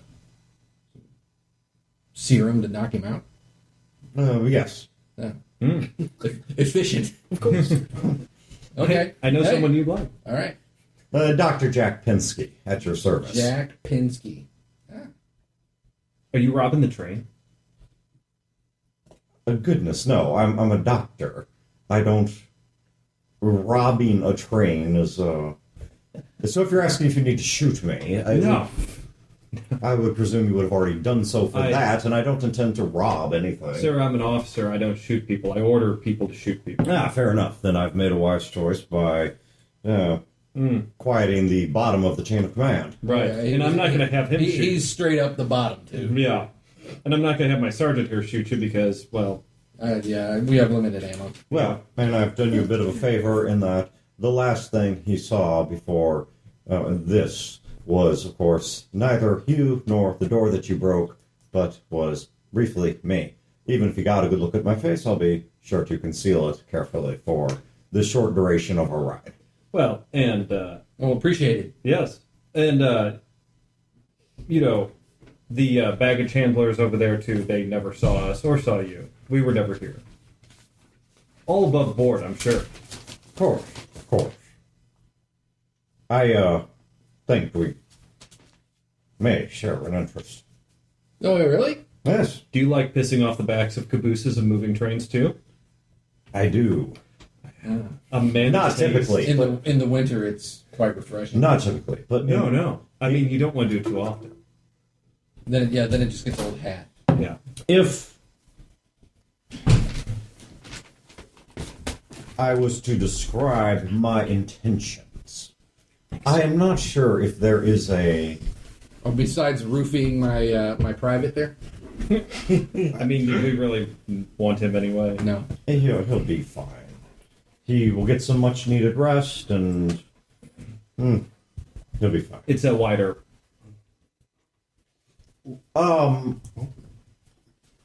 I would suggest that my endeavors here. Of urinating off the back of a caboose of a moving train. No, yes, but perhaps I don't know. Whatever story. No, it's beautification. Interesting. And then that piques my interest. Really? Beautification? Yes, beautification. Like hair or what? What's your No. I'm not an aesthetician. Nor a beautician.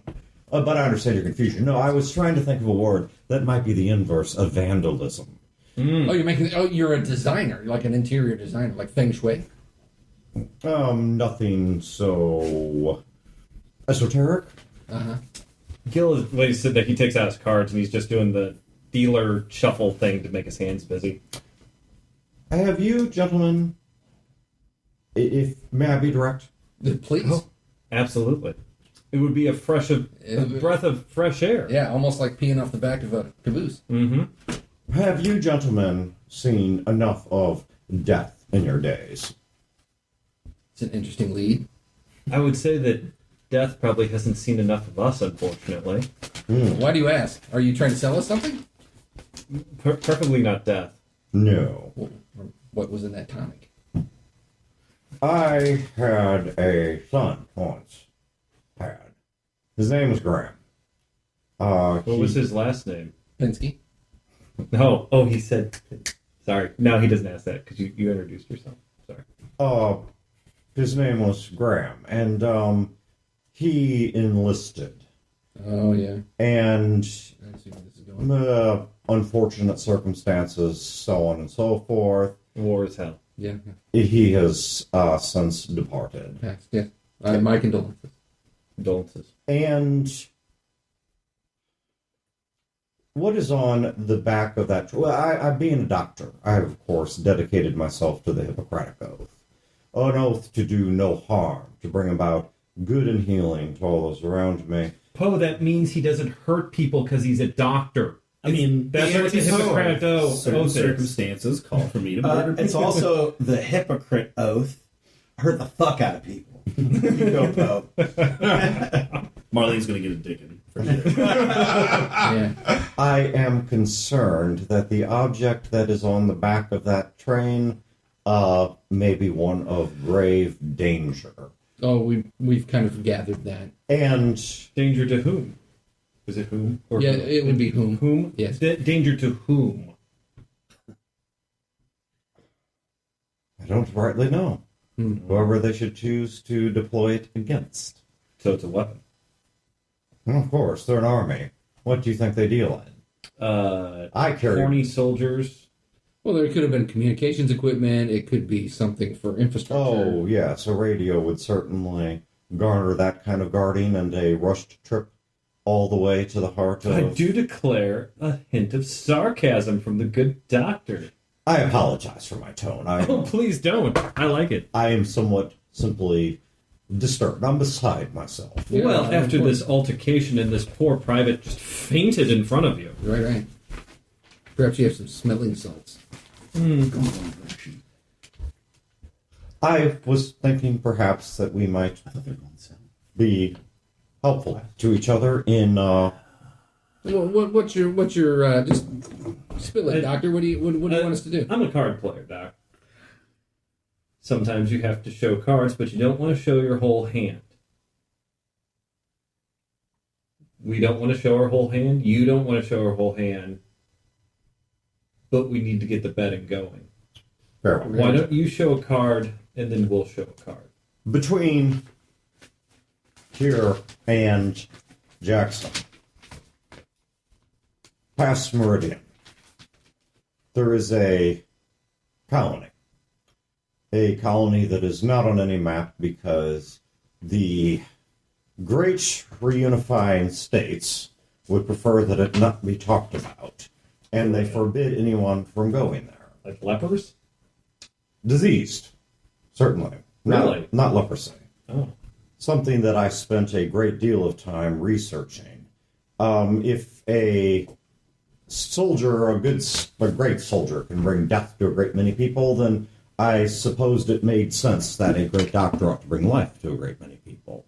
So I spent a good deal of time researching the disease that these individuals carry. Pre-war mishap, shall we say?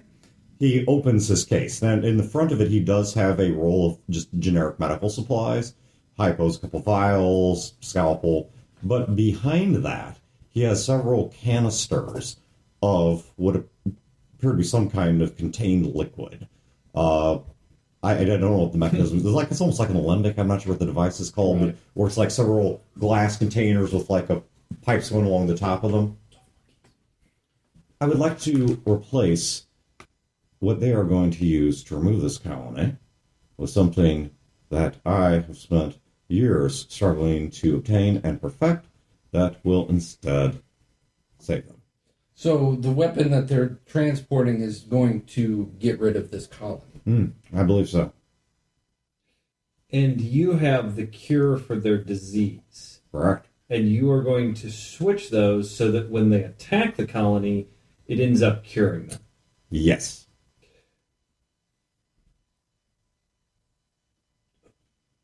I must say I'm at a loss for words. That is very altruistic of you. Why don't you just cure them and then have them run away?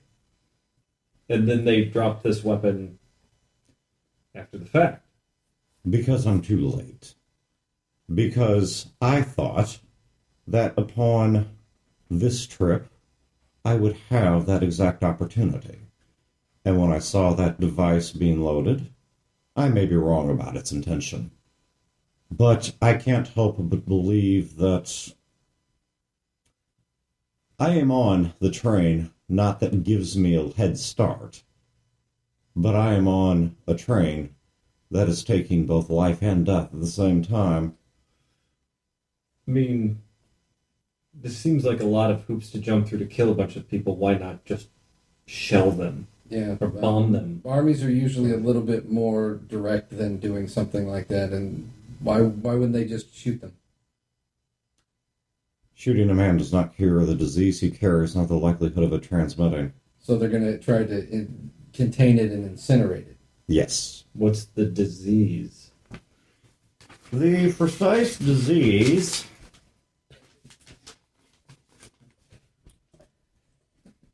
That's not disease, Brodor. That's a superpower. That's true.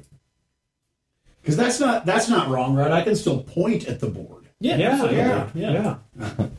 It's just as effective. Yeah, we encourage you to point to the board. Mm-hmm. The precise disease, it was a weapon of war designed to kill, but not so quickly that it cannot be transmitted even asymptomatically before killing. Then symptoms manifest, the individuals go delirious, and they die.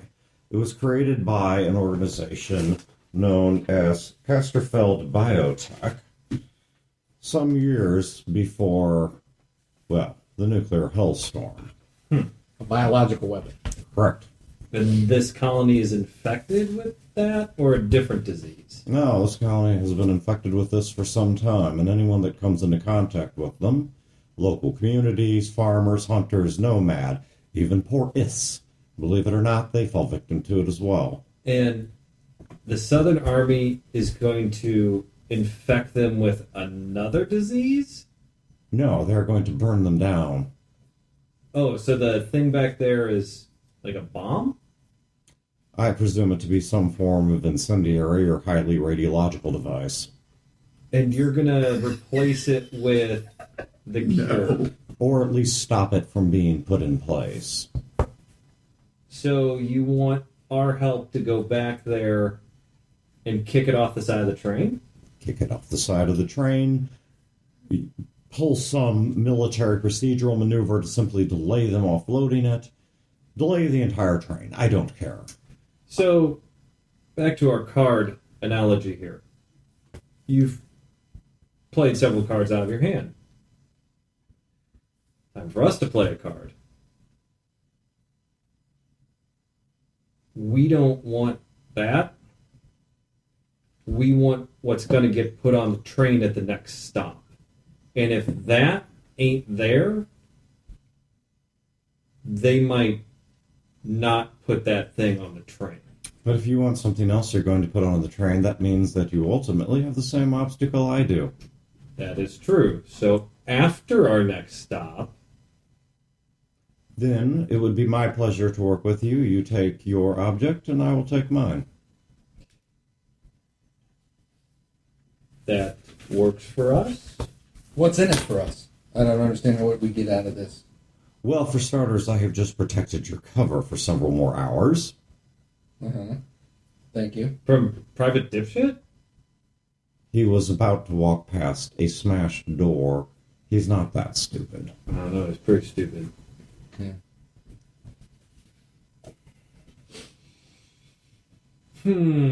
Because you see, Let me ask you this. Can you get us past the not dipshit guard that is standing between us and the object now? I mean, not do it right now, Not but when the this time second. comes, will you be able to help us get past that? I he pointed. motions to the private and says, at least have the means to make it a great deal easier. So you can bake up a couple more of those syringes. Of course. Can you pick a lock? Or bypass a door? The talent I've had to learn to come across much of the knowledge I have. Because that door is going to be like the one we kicked in. No. Not that we kicked in a door. Right. That would be vulgar. Of course.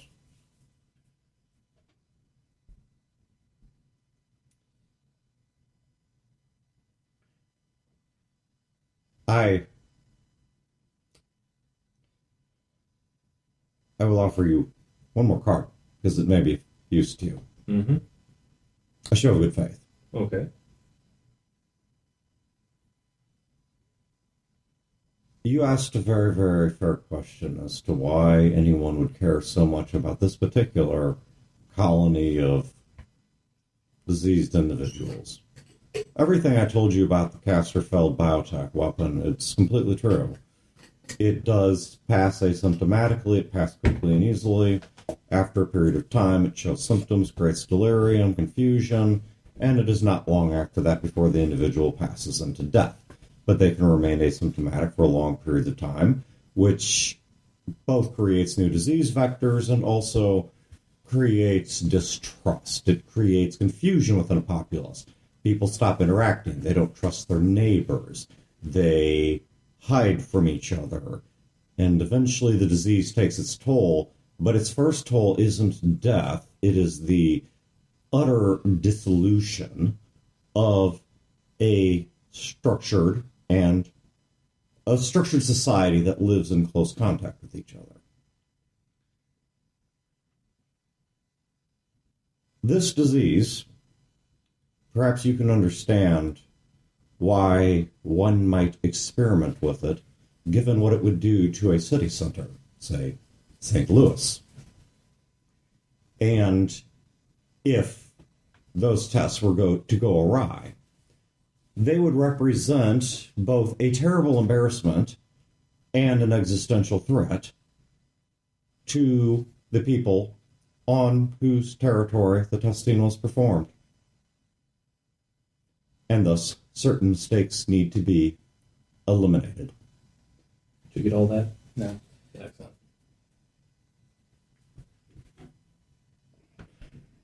They revived a bioweapon they meant to use on St. Louis, lost control of it, and it's now infected people here.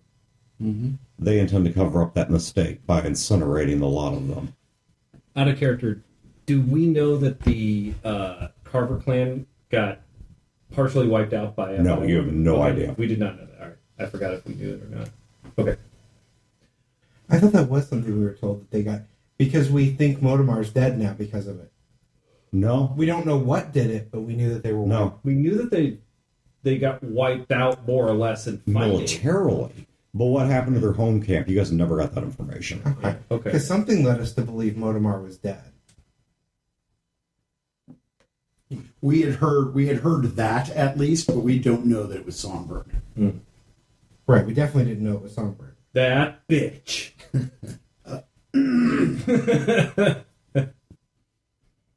So, well, I think that regardless of the outcomes, our goals are the same. So where can we find you? I mean, once we get past Meridian.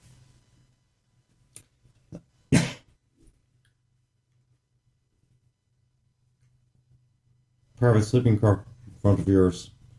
Me and one of my associates are staying there.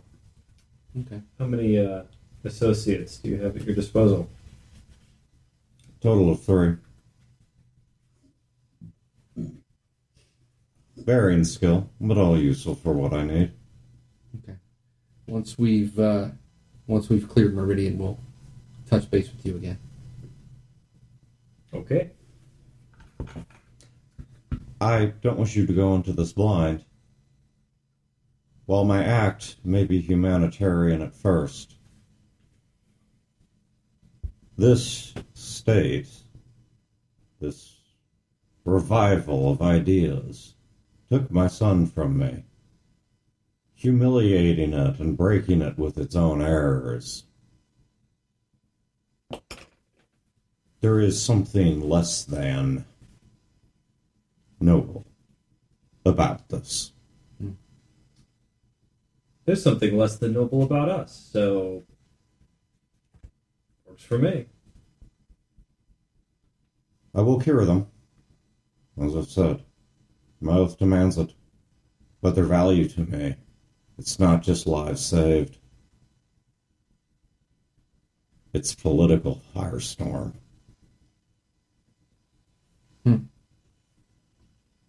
Well, okay.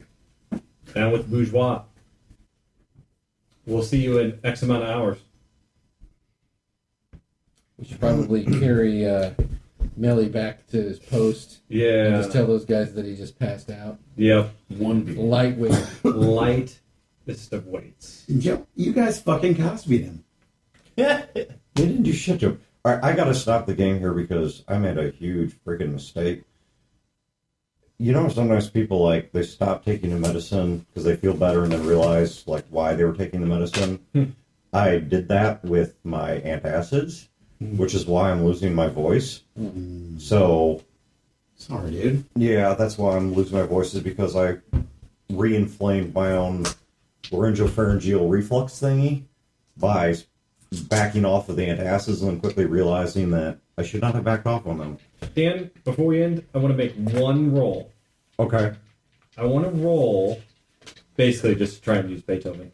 I want to roll to see, I'm a poker player, but I'm not psychic, and this disguise of glass. How much does Gil think this guy's bullshitting him?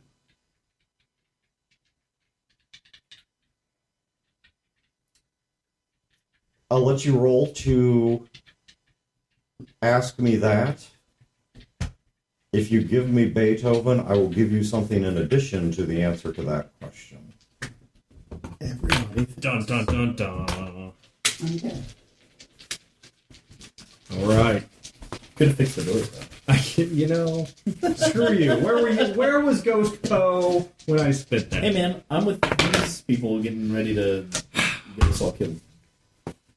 Everybody's going to get me killed. 5, 6, 7, 8, 9, 10, 11. You're not sure. It doesn't take a genius to tell there's more to the story. Right. Your roll is not enough to genuinely read through and start to piece together what it might be. If I add 1 to the roll, it kicks it up to average. Will that give me more? Yes. I'm doing the recap next week. Oh, I've got the recap next week. Well, we'll see. See? Whoever does it first. Yeah, you know. I mean, There is Neither of you are going to remember, and I'm going to do the recap next week. his story, while it makes a certain amount of sense, obviously has some holes in it. mm-hmm. And there is an anger to this man that you're not able to reconcile with the information you have. Right. Whatever he's intending to do, you profoundly doubt. It's altruistic. Right. You profoundly doubt it even has the mixed motives that he is describing. For the Beethoven, I tell Junior. while they did we're not trusting this get guy. into the case, the individuals that saw it being loaded, so the 2 cargo hands that saw it being loaded, were able to describe an emblem on the side of it they are unfamiliar with, but was simple enough for them to recreate.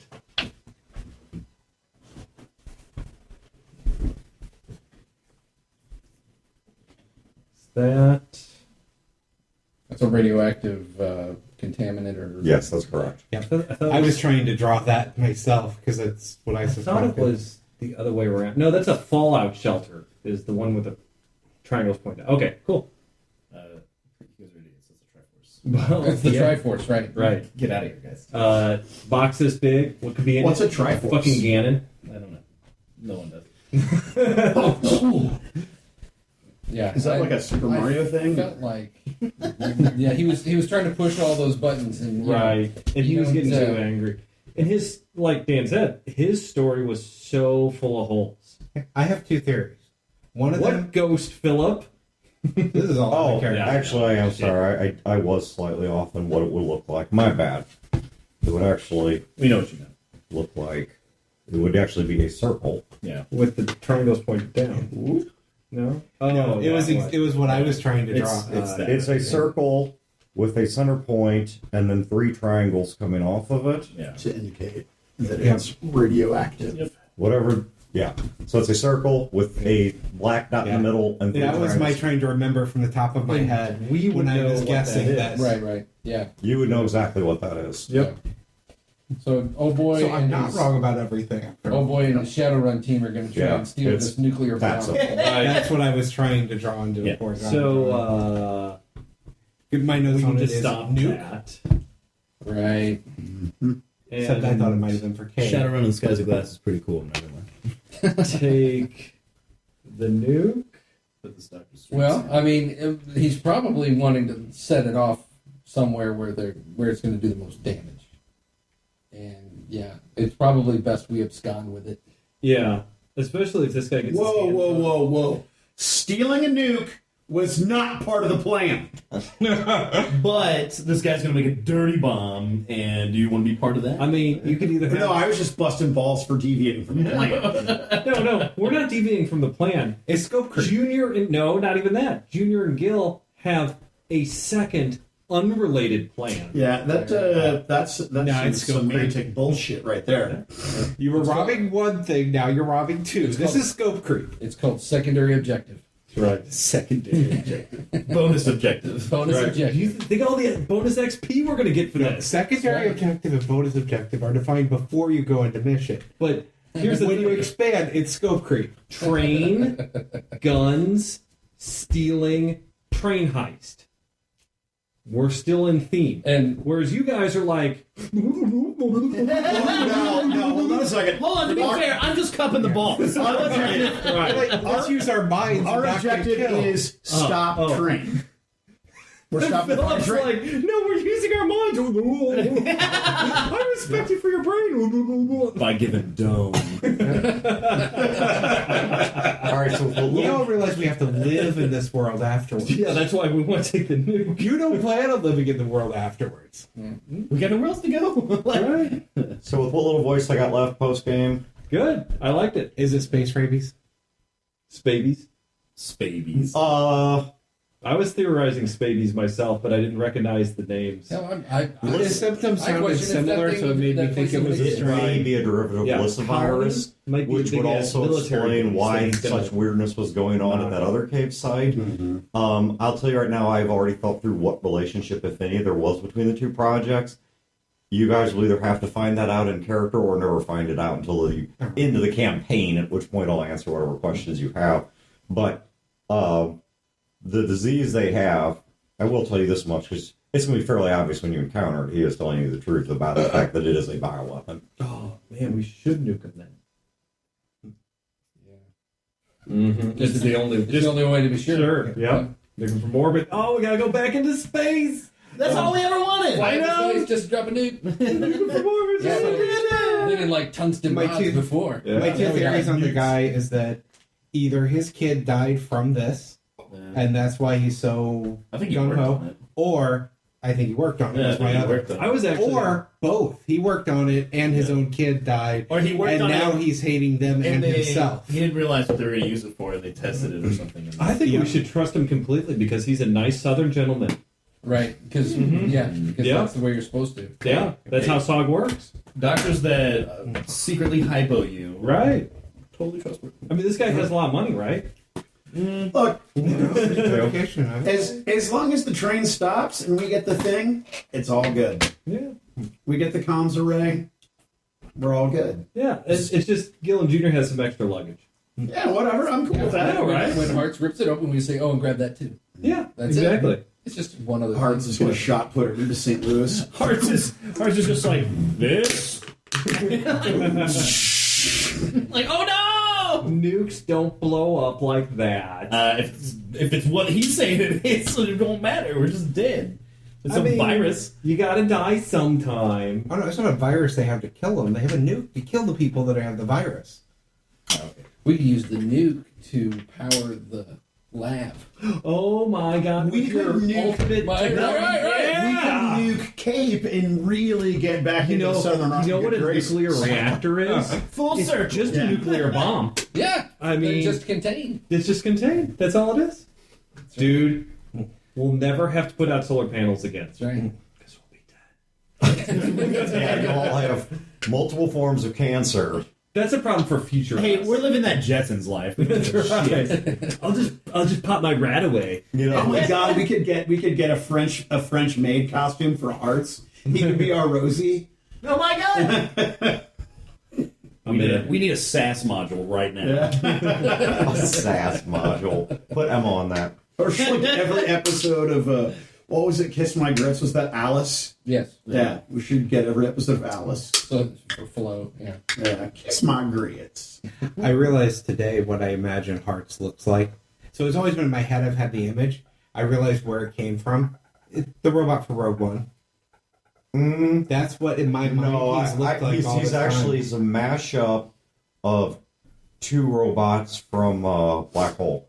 I took certain parts off of Maximilian and certain parts off of the Sentry droids. Never There's seen some Black Hole. I robots. need to watch it. It's really good. It has a kind of psychedelic ending, but that aside, it is a really good movie, and it is surprisingly, especially if you really think about it, what's going on in that movie is fucking horrifying. Oh yeah, it's scary. It- I remember as a kid being horrified. like What movie? Black Black Hole. Hole. Oh, yeah. I've never seen something. I used to have. It's a when I- Disney movie. When I was a kid, I had You Black are, Hole sheets. too young. I did a little So shuffle I've seen a sheets on lot my of bed. movies that are way before my time. Just Black Hole Just is never seen that one. for It's one of people those who I are, always should have seen, but I never have. for people who are like of our generation. Black Hole is really fucking cool, but it's also really dated and tacky. No, it's surprisingly not. I watched it recently.